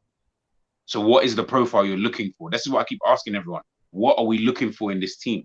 If Trent doesn't play in the match, what does Klopp do? Does he just go back to 4 at the back and then put another right back there? Or is someone else going to go in that position? we all know if someone else goes in Trent's position, Liverpool ain't scoring because we're Nope. not gonna have anyone to be able to pass the ball. So then we'll do. Quick question. Would you guys in the chat as well, if we could sign Basuma from Tottenham, would you guys do it? Now. I don't know. Yeah, now. I'm not turning my nose up. I'm not turning my nose up to any Premier League midfielder. I don't think. Pretty like 80 to 90%. I feel like I could probably get a good. We can get the Brighton Basuma back. You could get a tune. Yeah, I'm sorry. I feel like I know he's got. I think he might have a case on him still, but say all of that is all. Fine, oh yeah, shit, yeah. Say all of that. Say all of that is like all whatever allegedly happened. Are you telling me you'd rather not have him on the either like instead of Fabinho or Henderson? Bruv, No. get these guys out of my club right now. But where it is though is that I know a lot of people will be like, no, he's not good enough. No, we need to get X person, and it's like, Jerry, I was like that from the beginning, bro. With him, I never thought he would be a Liverpool player. I always said that. I never changed my mind about him. But like Ish said, maybe if he's a squad player, maybe you never know. You never know. Big up Mohamed Rada, by the way. I think as a lot of our midfielders can play as a 6 and an 8, our midfield will be fluid with players able to interchange position. But I do think we're building our midfield around Trent's new role. Have we been watching Liverpool for the last 5 years? Like, when has the midfield ever been interchangeable? I don't understand that. We're not interchangeable like that. It's a very rigid system. We used to do Genie for Milner in 17-18. That was the only change. But interchangeable. He meant. I think Mohamed means on the pitch, innit? I was in the you end up in the 8 or in the 10. You got. I mean, Henderson's in the 6, and then Genie's in the 8, and it's kind of you ain't getting. And big up Adrian. We're not saying that McAllister is dead, by the way. Like, I do McAllister. No, I'm not saying what we're just trying to say is that we're in a position whereby you're looking at certain players and the way, and I think it's just more for me anyway. I can't speak for Jerry.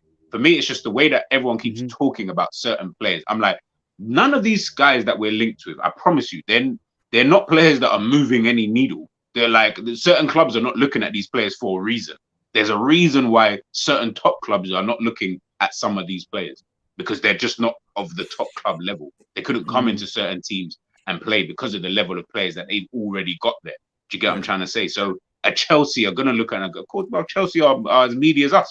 You know what I'm saying? So they're looking at players. Can I ask you guys a question? Like, what type of midfielders are we looking for? Like, if you, as a manager, all of you, like, what type of midfielders do you actually need in that middle to compete on a regular basis, like compared to what we have now? Because what we realize, these players, they don't, when they get success, they don't really maintain that. So, what type of midfielders can we get? If you, as a manager, that can transform that midfield, like what kind? Is it aggressive midfielders? Is it technical players? What? I would need Klopp to change the way he plays first. If he does that, then I would say I just need players who are able to literally just McAllister then would fit for me. Yeah. Then I'm like, I don't mind having McAllister in the team. If we're going to keep the way that we are, where it's all about intensity, it's all about more or less the physical attributes, then I'm like, well, McAllister's not really going to be much use to us in that, because he's all about the build-up play, picking up the ball from the defenders sometimes. Watch Brighton, I said this, bro. Brighton are on this. They will let Caicedo get the ball with 2 men behind him because they want to create space behind Caicedo or behind those 2 players so that the players can play in and around that. That's not even the most technical thing I'm talking about, but it's one of those basic things that I don't even think Liverpool could do that. No, because of the way Klopp thinks, I don't even think that we could even. Henderson could have 2 men on behind. Oh, no, man! Stop panicking. Stop. It's going out for a corner. He's just booting it back to Alisson. It's going out for a corner. It's long, bro.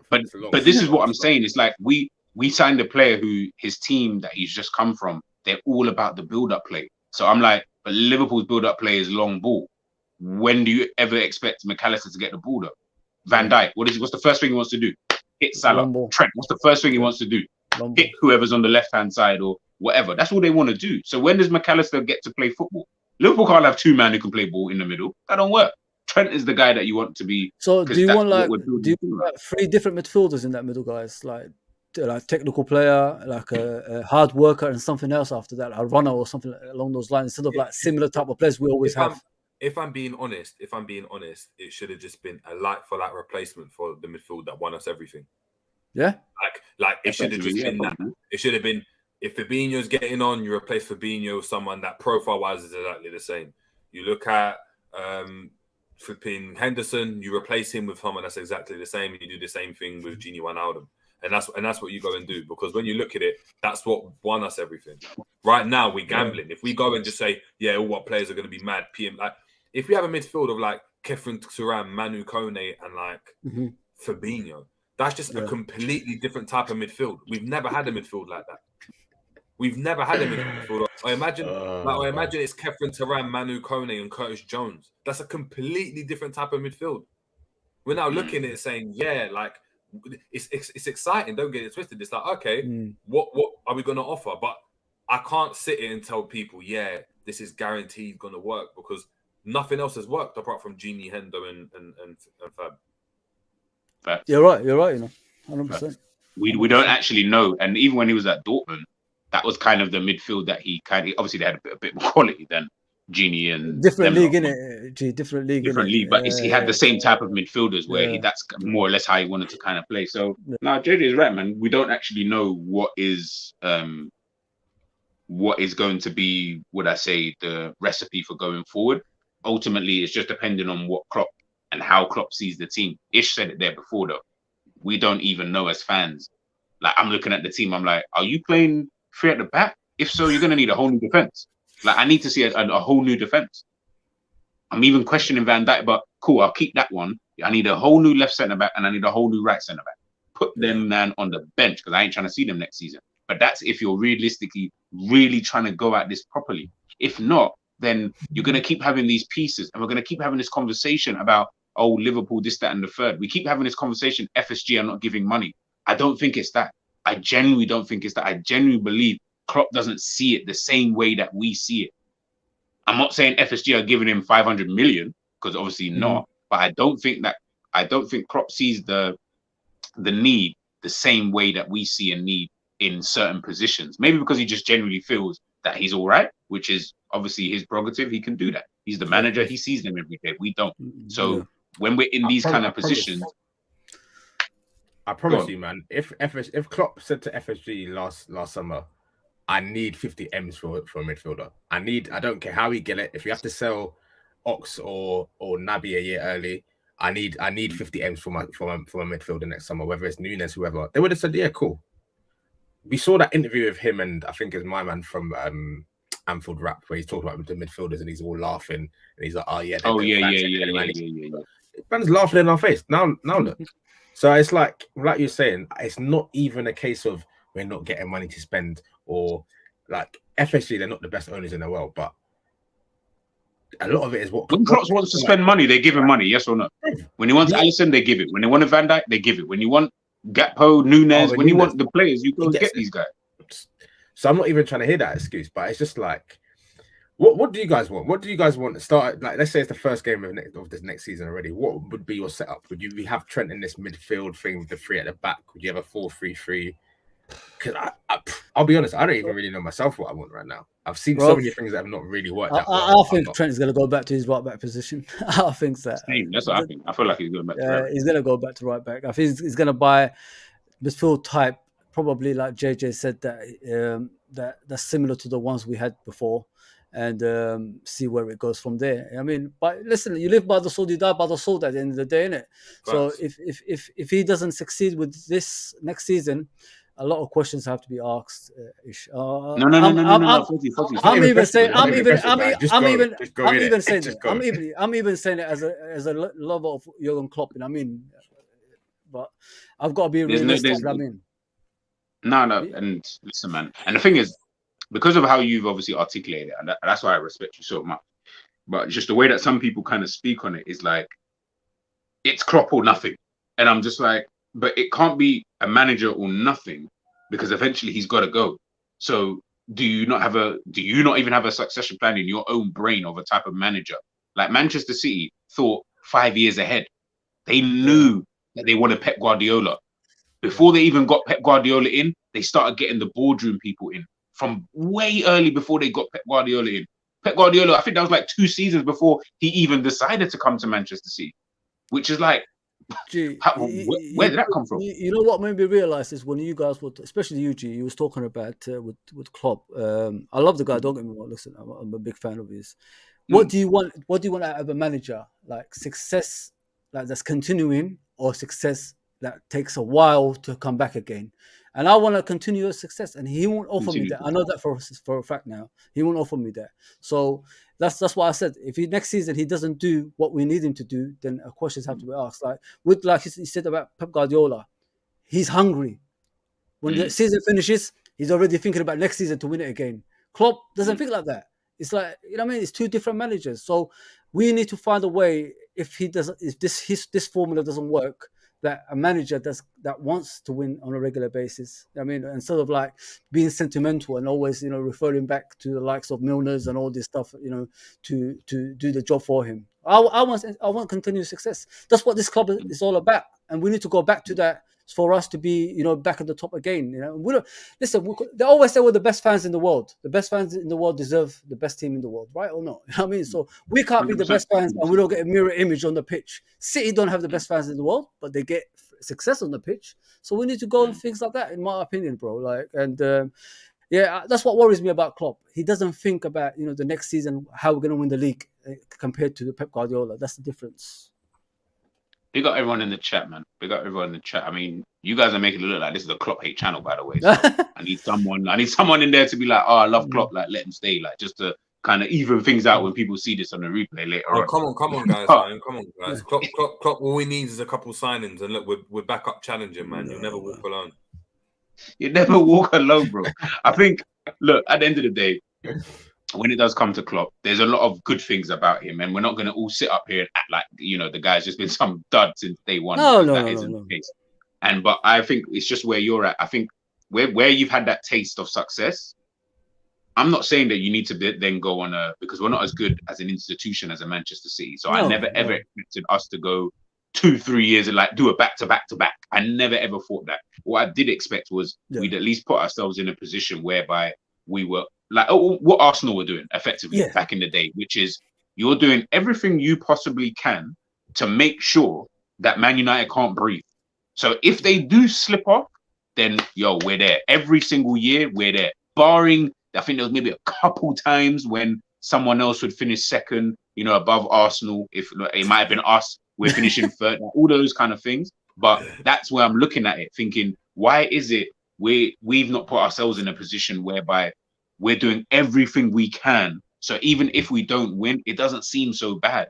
I'm not looking at it thinking, bro, like, you could have done this better. Like the manager could be doing this, the manager could be doing that. And I'm constantly saying to myself, but the manager, forget the owners. I'm constantly looking at the manager, always the manager. There's a reason we're always 1 point behind City. It's because we don't strengthen at certain times to get to that like 1 point above City. Do you get what I'm saying, guys? So if you look at City when they're like challenging for the title, we're challenging. We're always 1 point behind them. We're always like 1 or 2 players away from competing with City. That's the problem we have, in my opinion. Big up Romz. Obviously said his account got hacked. He loves Klopp. Then some of our fans want him gone. I mean, look at everything. And this is it, man. Like, I need you guys to kind of, show some positivity up in here. But now, all jokes aside, anyway, it's like I said. Let me put in a couple other guys before we end. Big up the man, them. Out. What you guys telling me, man? You guys all right? Yeah, man. Sorry I'm late, bro. Obviously, I had to do the other... No. That's all. My apologies. I had to leave that one because my battery literally died. Oh yeah, I voted for your team, by the way. I don't know where the for my team. So I don't want to interrupt. So wherever you guys are in the conversation, I'll just jump in. No worries, bro. Now, basically, look, we spoke obviously about Fabio Carvalho. I'll ask you both quickly here. When it comes to Carvalho for next season, Ram, I'll go to you. When it comes to Carvalho next season, what's it looking like for you? Are you saying just sell the guy?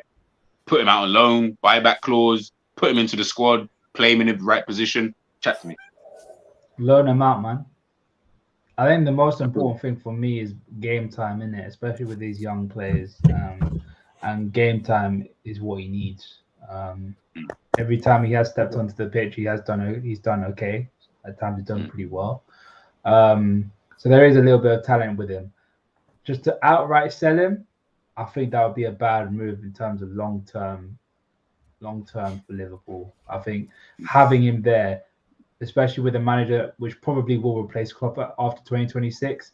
How old will he be? How old is he right now? 21, 22?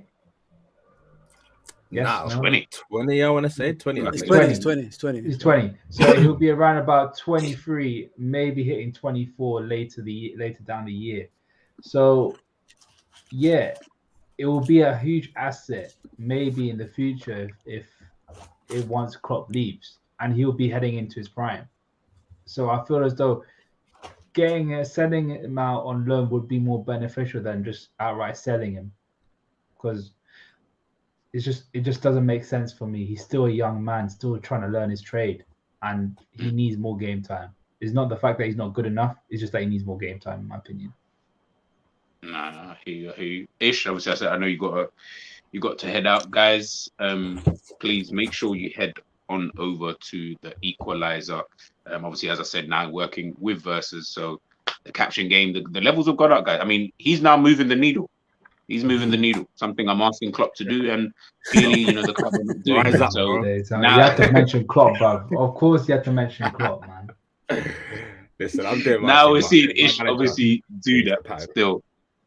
But yeah, Ish, man, love for obviously jumping on the panel, man. And guys, I'll have his link obviously in the description anyway. But yeah, man, love for jumping in today, bro. Big up everyone. Big up, you got to make sure you're liking and subscribing as well and supporting everyone else, because this was good quality stuff, man. But yeah, big up everyone. Big up, brother. Big up, man. Ends. I come to you. Chat to me. Same question for you. Fabio Carvalho. Chat to me, Doug. I would loan him. I'm along the same line as Ram as well. I think loaning him makes more sense than selling him at this point, because I think he's gonna come good and pause. He's gonna be a very, very good player in the future. It's just that our system don't suit him now. The manager at the moment don't really suit him. He needs a club that plays that Man City, Brighton style football. Maybe even an Aston Villa, and maybe going back to Fulham. That's gonna be able to utilize his skill sets. Because at the moment, we don't know how to utilize it. We're thinking about trying to change him into different positions. He's an outright 10-second striker, whatever way you want to use it. I'm not saying he can't develop and learn a different role, because sometimes as a youngster, you have to do that, especially if you want to make it at the top level. You can't just be stuck in your ways. You have to think, I need to adapt, especially if I want to be playing for a team like Liverpool. But I feel like he has to be playing football. He can't be sitting next season on our bench, because I feel you don't learn nothing sitting there. You have to play football. You have to get 90 minutes week in, week out under your belt, scoring a couple of goals, getting everyone talking about you again, getting a fan base, especially our fan base, remembering what you can do. Because a lot of people said he was only good in the Championship, which is true, because that's what that's only what we've got to view him on. But I feel if he goes to like a Premier League team that, maybe Fulham, they've stayed in the league, Brighton, I think he would get game day. Aston Villa as well. They need a player like they got Coutinho. He's not really cutting it or playing. And he's kind of in that ilk. I'm not saying they're the same type of player, but you could probably utilize him in those roles as well. And you never know, you could do that link-up thing with Ollie Watkins and score 10 goals in the Prem, get 10 assists, and then we're like, wow, okay, we've got a player then. And then if, for instance, we go, we don't still see a future at Liverpool, then at least then his valuation is going to go up, because he hasn't been playing from what we bought him for. So we can't be asking clubs for 10, 15 million for him when he hasn't been playing for us. But if he's gone to play a year, we can then go, 20 million plus, because he's shown that he can score goals, he can cut it at the top level. So I think a loan deal would be ideal at this moment, not selling him. No, I'm with you both. I'd rather do the loan. Jerry, obviously I didn't ask you when you come on, but would you, in regards to Carvalho, what are we saying? What do you want to do with him? You know what I mean? If I'm being honest, I personally just don't think he's good enough, innit? Like, if we're going to sign quality, I just don't think he's good enough. But that being said, I don't understand why the club can't utilize the kind of the loan system in the way Chelsea have used it, in the way other teams have used it, where you dash these players out. God knows, they might turn up good, they might be dead, and you sell them, but you still sell them. It's different now. But you can still loan the bread out. How? What do you mean? No, as in like, I'm not saying doing it en masse. I'm not asking the club to do it en masse, but with these types of players, I don't understand why we can't just go and do that and then look to go and sell. and sell the guy. Yeah, I'd like me personally. I've never like if we're signing players like that, like for me, we're trying to say we can't get that quality of what he provided this season. We can't get that from the academy. Is that how poor it's been? Is that how poor the oven is? Academy is poor, mate. Yeah, that's what I'm saying. For me, if we're 2000. That's my point. For me, the like if we're signing players even of that age, 20 years old, 19 years old, 21 years old, we were looking at the likes of like Tchouaméni, Bellingham, even last season. These players are coming in to start like at Liverpool, like that, and that's what it should be for me. Unless, do you know what I mean? We're like even look at Camavinga when they're signing him, like at Real Madrid, they're signing him, but he's playing games. You're playing games because you're of that level. I think Liverpool, if we're going to be signing these players, I think all of us thought he'd be playing more games than he has done. I didn't think he'd even be on the same level as Elliot. I thought he's coming in and it's like, well, bro, he's a starter at some games, but he's always coming off the bench every single game. That hasn't materialized this season. So I just don't know why we have a player like that in the roster. It just doesn't make any sense. It just doesn't make any sense to me. But yeah, I'd loan him. I don't think I'd want to get rid like that. Yeah, and I think that kind of, just before I go on to Fozzie, I think that then kind of ties into, before Ends and Ram obviously jumped in, the conversation that we were having in regards to the profile of players that we want here at the football club. What is the profile kind of a player? And just before I get to everyone here, Fozzie, talk to me, man. Carvalho, what are we doing? Loan him out, mate. Yeah, loan him out. Try let him learn obviously the Premier League way, like Ends said, 100%, man. Don't go for like Championship or anything like that. Go to the Premier League team. See how the Premier League works outside Liverpool. Learn your trade, and then we'll see next season what would happen with him. That's how I see it. I don't want to just completely get rid of him. You know what I mean? Because he's just come. This was his first season at Liverpool. So young players, sometimes it's hard for them to understand. You know, obviously the club they're at, the way they play, and all that stuff. So it's taken him a long time. Physically, he's not there yet. Maybe if he goes to the likes of Aston Villa, like and said, maybe he will get ready physically, mentally, and everything like that, and then we'll see what will happen the season after. I think I don't want to get rid of him just yet. I think there's something there, but he just have to let it out when he goes to a different club. I don't think he's ready for Liverpool at the moment. I don't think. Just loan him out, I'll say.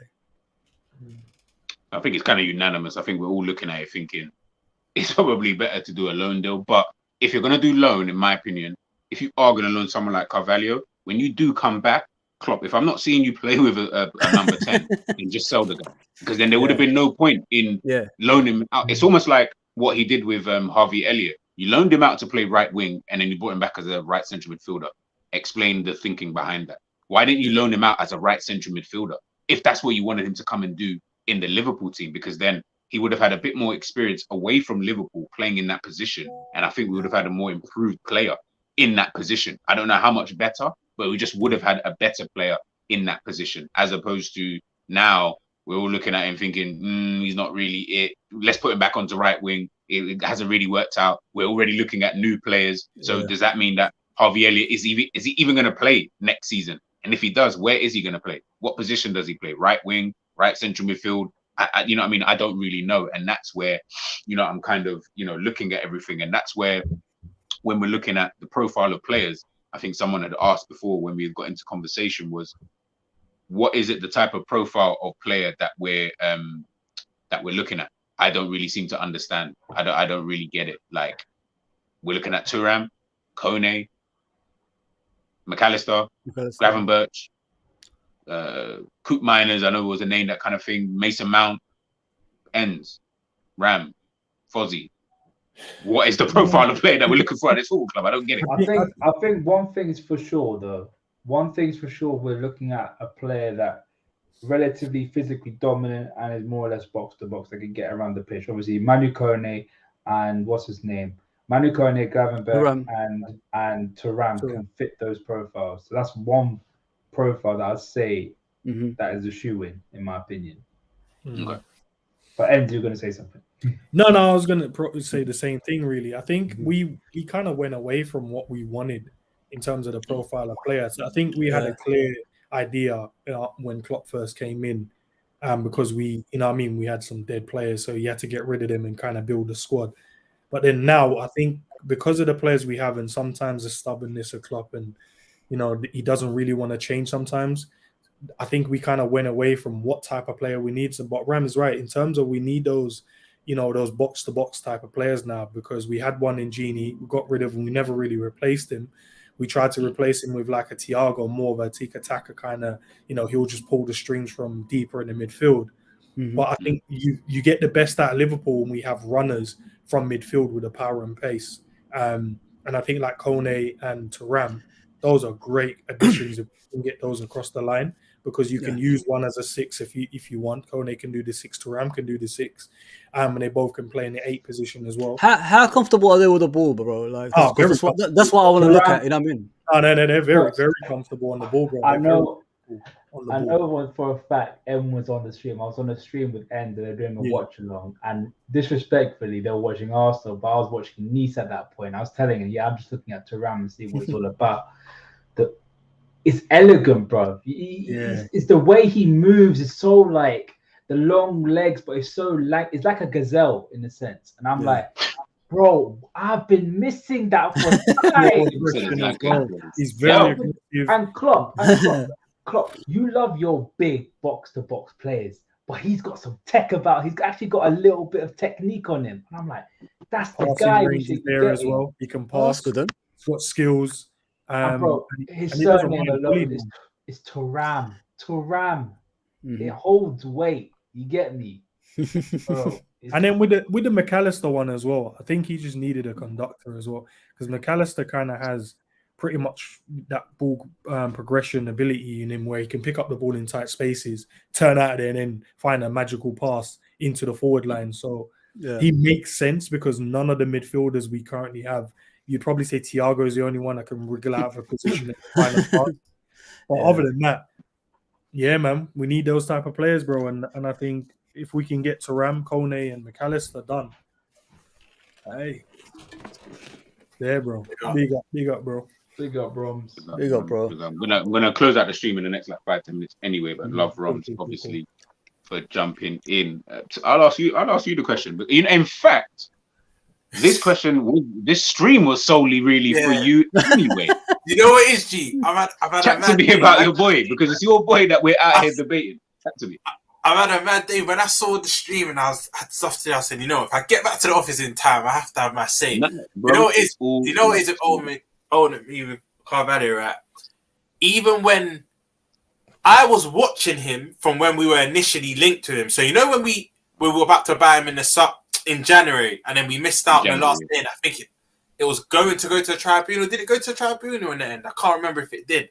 But it did. I was already watching Fulham the whole season, because one of my other cousins was kind of in and around the Fulham academy and whatnot, and they were looking to push him in the first team. So I was like, you know what?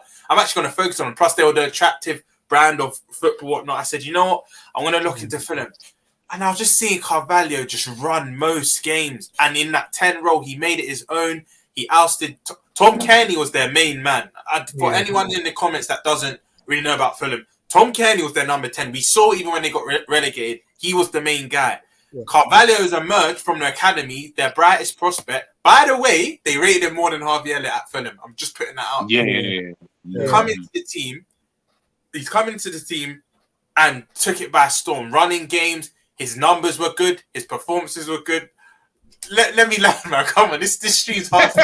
No, that's G's fault. No, that's G's fault, bro. He's gonna let you do what you're doing, bro. He's throwing up there. Bro, there's a time. There's a time to about the comments. Bro, you can just let that slide, bro. Continue. He's coming right, and like you said, G, earlier in the stream, me and JJ did a few shows before this season even started, before a ball had even been kicked. And we said, for Carvalho to work, we know Klopp don't play with a 10, but he's actually going to have to, not this advanced 8 role, he's actually going to have that free role behind number 9. And I think we've even said, that Núñez will lose his identity because we brought him in as a number 9, but now he's been pushed out on the wing. We said it a couple of months back. Hey, bro, thank you. And it's crazy because if you don't remember the Leipzig game, when Núñez got a hat-trick, you kind of saw a little audition, and even the second half against United in pre-season, when Carvalho was behind Nunes, they had a little relationship. You saw it. Yeah, I agree. So I thought, you know what? I was getting because I was getting very happy. I was like, no, Carvalho, I didn't expect him to start, but when he does come into the fold, he'll have his say. It never happened. It never materialized. And when it did, it was like last 5 minutes. Cameos, It just didn't happen. Again, even after the Newcastle game, when he got that late winner, yes, you could argue there was too much time added and whatnot, but he scored the win. I thought, Klopp, like, he's shown you something now. And I remember a game I went to against Palace, he come in the last 10 minutes, nearly scored on the half volley. And I said, he's showing, remember even his chance against Fulham first day of the season, that volley that just went wide, he showed little glimpses. I said, you know what, Klopp, please just give him a chance. And now this is where I've got to kind of agree with the masses. Carvalho did get his chance. Let's not act like he didn't. Klopp, maybe he didn't get a long enough run of games, but he did get his chance to start against Everton. He had another start. I can't remember. You lot might be able to help me out. But he did have another start. A League Cup. Yeah, League Cup as well. And he wasn't pulling any trees, really. And that Everton game, I don't know about Rams and Fuzzy, but I know me, G and Jerry, we were happy because we were calling out for Klopp to change things. Then he's changed it. But sometimes you have to be careful what you wish for, because when we said change it, don't just make it so youthful. In that Everton game, it's 12:30 kickoff against our rivals, high intensity. You've got Onana, you've got just a game, you've got Doucouré. They're going to swarm him. He suffocated. Correct me if I'm wrong, he got hooked at half time, I think. Yeah, he did, because he was struggling physically. That's why, Yeah, He's playing central midfield, like against Everton, Derby Day. Like, nah, that's not the position I'm expecting him to be popping up in. So you're right. Sorry, it's not. And for me, after that, I think, Ram, you just said the other game he started. I think he made one other start after that game. And I think, I don't know if he... To be fair. Say that again? He did score, to be fair, against City. Oh, yeah, he did. He did. But then you look at the minutes and the games, which I've not been here all throughout the stream. I've had to come in patches. But I think from October to the end of the season, it was no more than 5 minutes playtime in the Prem. It was something crazy like that. So for me, obviously, I've got a bit more sentiment towards him. I feel like he didn't get enough games. But one thing I'm not going to be ignorant about, when he did, you got to see it as an audition. You're young. You're trying. You have a point to prove. You're not like the other players that have already been here. He didn't really prove himself. Now, I just heard you speaking, Enz and Ram. I agree. I don't want to sell this guy at all, because I've seen this story happen before. I feel he will go somewhere else and just he'll do so well. And then that's when you're going to get some of the reactionary Liverpool fans out. Oh, we should have kept him. We should have this. We should have that. That's not what I'm trying to fall into. I do agree, though. A loan could be good for him because he's still young. He gets a whole season in another team. But then you got to think of... We were saying this about Jones a couple months ago. If he does go on loan, it has to kind of be to a team who plays similar to us, because you don't want to go to another style of play and come back and you're kind of lost in the wilderness. So, yeah, but an overall, to be honest, I feel we should have got probably a few more games. But when he did have his chance to shine, he didn't really shine. And I would like to loan him at this point. I don't want to sell him. Don't want to sell him at all. So we're all, it sounds like we're all kind of in this position where we still kind of think he does have a future here at the football club. And people in the chat, please let us know what you guys think in regards to Carvalho, because for me, I'm also trying to look at it next phase. Okay, he goes out on loan, no problem, does his thing, he this, that, and the third. When he comes back to Liverpool, though, have we got a space for him, though, in the team? Because it's all well and good going out on loan and doing your thing. But, or is it a case of you don't really care because if he does come back, does well on loan, we can just sell him, get some like money? Like, is it just one of those? Like, I don't really know kind of thing, because we're not going to be in a Chelsea situation. The thing is, G, like with him, like say like we obviously next season we do something and all that stuff, we play on, and how about if we play different type of formations? You know what I mean? Maybe he will fit in the different type of formations we're going to probably set for the future. I mean, because don't forget we're getting new players in this summer, so if we want to move forward and progress in the next couple of seasons, play different type of formations to suit these players. But Fozzy, we we kind of know what Klopp will do. He's very stubborn. Like, you know, our managers are, they stick to their philosophies. They rarely change his ways. And I know you lot was alluding to it earlier. Will he play that new formation? Because we were calling for it this season, and it took till the latter stages for him to even change it. So I agree with you. I think you're spot on, Fuzzy, but I just can't see Klopp, especially for Carvalho. Maybe for another player, but I don't think he's going to try and change the system and whatnot to cater for Carvalho. I don't think Klopp sees him as a big enough figurehead for the team to be changing the formation for him. That's all. Romz, that's why, to your point, just to add to it, and that's why the loan is very important for him, because I think if he goes away and then he bags goals, gets assists, and then he becomes like, oh, actually, he's very good, we need to play him. I think he then goes back into the team, and he has to be played in a position that suits him. Because if he's got another club, they're finishing, you know, whatever you're saying, 5th, 6th, 7th, whatever it may be. But he's a main contributor in terms of goals and assists. Wow. There's no way the manager now goes, I can't change the team here or there to suit him, and we get the best out of him. Because if we get the best out of him, that's 10 goals, 10 assists. I'm not saying that's what you'll get, but if we just change that, and to your point as well, in the Man City game, we did change to a number 10. And bro, we just looked mad dangerous once we put him in the 10 role. We created a lot of chances in that game. We looked mad dangerous. If Nunes was more clinical that game, we win that game. Yes. You know what I mean? He had about 4 1-on-1s that game. So yeah. I know the way you did it. If ifs and buts were candies and nuts, you know what I'm saying? Like, you know, sometimes you see a player, right? And I'll go out on a limb if no one else wants to. I'll go out on a limb. He's a player that I really believe in the future can be something special. It's just down to what happens next season. It's about where does he go next season, to what club, and that's going to be the stepping stone. Because the kid has. Who you talking about, Carvalho? Yeah, Carvalho, obviously. Bro. Oh, if we talk about Nunes, I thought we talking about Nunes.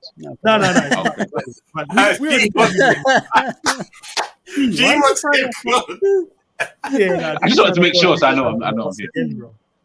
Hey, big up to our second top goal scorer anyway. But yeah, just like Eds. Big up to the second top goal scorer, bro, because no one else out here can score goals like him. So fun the rest in it. But in terms of Carvalho, bro, he has the ability. You know, you have some players, right, that sometimes people don't think they're that good, but they still score, they still assist every game they play. They still put in a performance. You're like, I don't get what you do, bro, but you end up scoring and you get in the right areas and you get an assist. Bruno Fernandes. Bro, he's a special type of player, bro. Regardless if you want to add the personal points of Bruno, he doesn't run back, he moans too much, whatever. But his numbers don't lie. He scores goals. Yeah, that's what I'm saying. 100%. No matter what way you do it, if you feel personally about the way his attitude is, that's the difference. But Carvalho is what I told these guys earlier, like I don't know if you guys coach or anything like that, but and you play football when you guys are young as well. Like some people are just late developers, aren't they? Some people are just late developers, and they could improve and we become the player you want them to be at age of 23, 24. So he's only 20. You know what I mean? So he's still got a way to go to get to that, you know, player that we all want him to be as well. Nah, G, you're a menace, bro. You did that. Nah, do you know what? G's picking up bad habits, bro. Because this is this is a habit. But on the level though, this ain't about Nunes, but big up Nunes. You done your thing. But anyways, look, to even just wrap up everything, I think that's been a good conversation. Everybody's obviously kind of joined in, and look, we've taken a look obviously at Fabio Carvalho. Everyone here on the panel has said the exact same thing.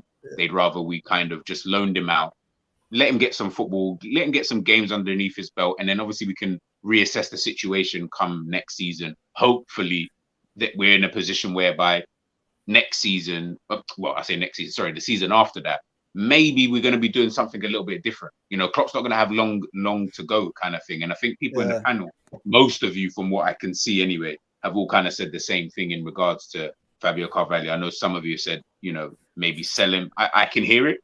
I would only sell him if we had a buyback clause. So if the buyback clause is calm, then I'll say that. You know what I mean? Then I wouldn't really mind, because then I'll be like, it's just basically like another loan. Yeah, first refusal. Yeah, bit like what Man City. No, they ain't got first refusal, but they can match any bid for Lavia that comes in this season. No, it's this summer. Next summer they've got Next buyback. summer is the 50 million. That's where they can spend the 50 million on him to get him. But this summer they can match any bid. Next summer is just 50 million. Otherwise, it would be. That's why they're in a position where they could sign him back this summer, but it's more waiting for someone else to come in with a bid, seeing what Southampton say. But then Southampton know Man City can come in next summer and get that 50 M. So it's just which way do we kind of go with that? And I think if we can do something like that, why not? Do you know what I mean? If we can insert a deal like that for Carvalho, you know, we'll go from there. But guys, that is the end of the show. Like I said, thank you everybody who jumped in on the panel. Fozzie, Enz, Rom, Ram, Jerry, obviously he's out and about. Guys, let the people know. Fozzie, let the people know where they can obviously catch you, where they can find you. I'm gonna put everyone's links obviously in the description anyway, but let them know. Yeah, first and foremost, but guys, please go and subscribe to everyone on the panel, man. They're all great guys, as you can see. My channel is LFC Red Forever. Listen, I'll come on whenever I can, and just subscribe to LFC Red Forever channel, please. Thank you for having me, mate. All good, man. All good. And chat to the people, then, guys. If you go on Enz's channel, and watch the draft thing. Please watch it. That was a cold show still. And by the way, as I said when I jumped in, I voted for your team still. And the rest of the guys. Calm. Yeah, that's good. Yeah. Obviously, hold on. I didn't come last or nothing, though, did I? Nah, 12th man did. Obviously, because there's team. Anyways, we'll get into that later. TV, guys, jump over there, subscribe if you like the stuff over there, put a thumbs up. Appreciate it. I definitely want to do more shows with the man then, bro, because I think it's with so much knowledge and the way we talk and dissect football, man, we have to keep doing these kind of shows. Yes. So I appreciate the invite, bro. And again, apologies I was late. I was over. No, don't be silly, bro. It's a shame G and J don't share that sentiment, Ends.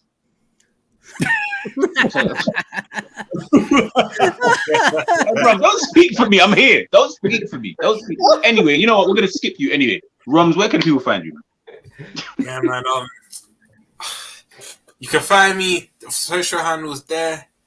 Find me here whenever G's channel is mainly based on player ratings, player watch, whatnot. But when G does a live, the minute I saw the link, I was out earlier. The minute I see the link, I always be on there with G's channel. I know I've not been on JD's as much, but starting next season again, you'll see me back on there. You'll catch me on Big Six Bants here and there, but I'm everywhere, man. But yeah, that's my social handle, man. But G, love for the stream and that. I'm gonna go back and watch the majority of it because I caught bits and bobs. But nah, man, couldn't miss on speaking on my boy. You know what I mean? Yeah. Listen, I was waiting for when I saw you in the comments. I was like, I'm waiting for Romz to get in to say that. That's his guy. I think we like the same players still. We need to do some shows, Romz, because facts. Man, some of these men are dissing, like G always dissing certain man in the team, bro, but celebrating their goals when they score.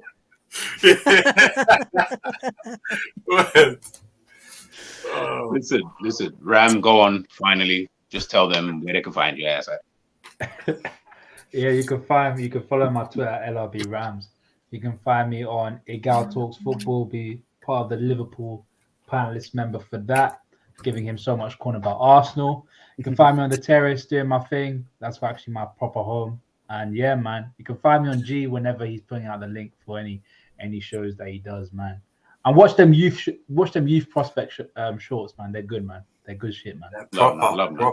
Gee, do you know how much young players I know about just by watching your player? Brother, do you know how many young players I'm learning about? Like, there's some guys that I'm like, right. So this guy's in Uruguay or Paraguay or the back of Australia. I'm like, right. That Spanish youngster, that Spanish youngster, Yamal, the one that scored the mad goal, bro. Oh, Lamine Yamal. Oh, crazy. Bro, he made his debut for Barcelona. He's only like 15, I think. 15, I think he's 15. 15 or 16. Yeah, so, got another one. But again, I'll be real. I would have known about him if it wasn't for your shows. So no, thank you. Keep that up, bro. Keep that up, man. Don't forget, you were the first guy that did the Gabri Viega shit. And now everyone wants. Yeah, now everyone's speaking. Yeah, I mean, just say. This is hey. Who am I? Hey, like who am I to say? But En's gone. Say what he's gonna say. And I was saying, bro. Well, obviously, when we jump off the stream, I've got another one I can show you still. You probably already have it, but that's where I got some of these man got some mad ballers. that they Okay, cool, look at. bro. Listen, I tell people in the comments, bro, please tell me. Like, I can only find so many people, players, and stuff like that. And also, there's some players that I don't necessarily want to talk. Like, I don't want to talk about Bellingham, even though he's technically a young player who's for the future. You know what I mean? I don't want to talk about Pedri. Like, there was only that one time I talked about Musiala because he's my favorite one. I just want to get it out of the way. But the rest of them, I need to find more of these unearthed gems, English players or whatever. So please just let me know, and then obviously I can speak on it, and we're good to go, people. We're good to go. But yes, guys, big up everyone in the chat. Love and appreciation for all the comments, all the messages and stuff like that. Guys, message me obviously on Twitter. We get into conversation. If you want to have a debate, you want to argue, find me on Twitter, and we can do that. And then we can go obviously from there. Should have some videos coming out tomorrow, so make sure you guys smash the notification buttons. Might do another live as well, so just kind of stay tuned for that. Make sure you're following or subscribing to Endsman's TV. Make sure you subscribe to Fozzie's channel. Make sure you follow both Ram and Romz on Twitter. And yeah, man, I'd just like to say everyone have a brilliant Sunday evening, and guys, we're outie, man. That is today's show done and dusted.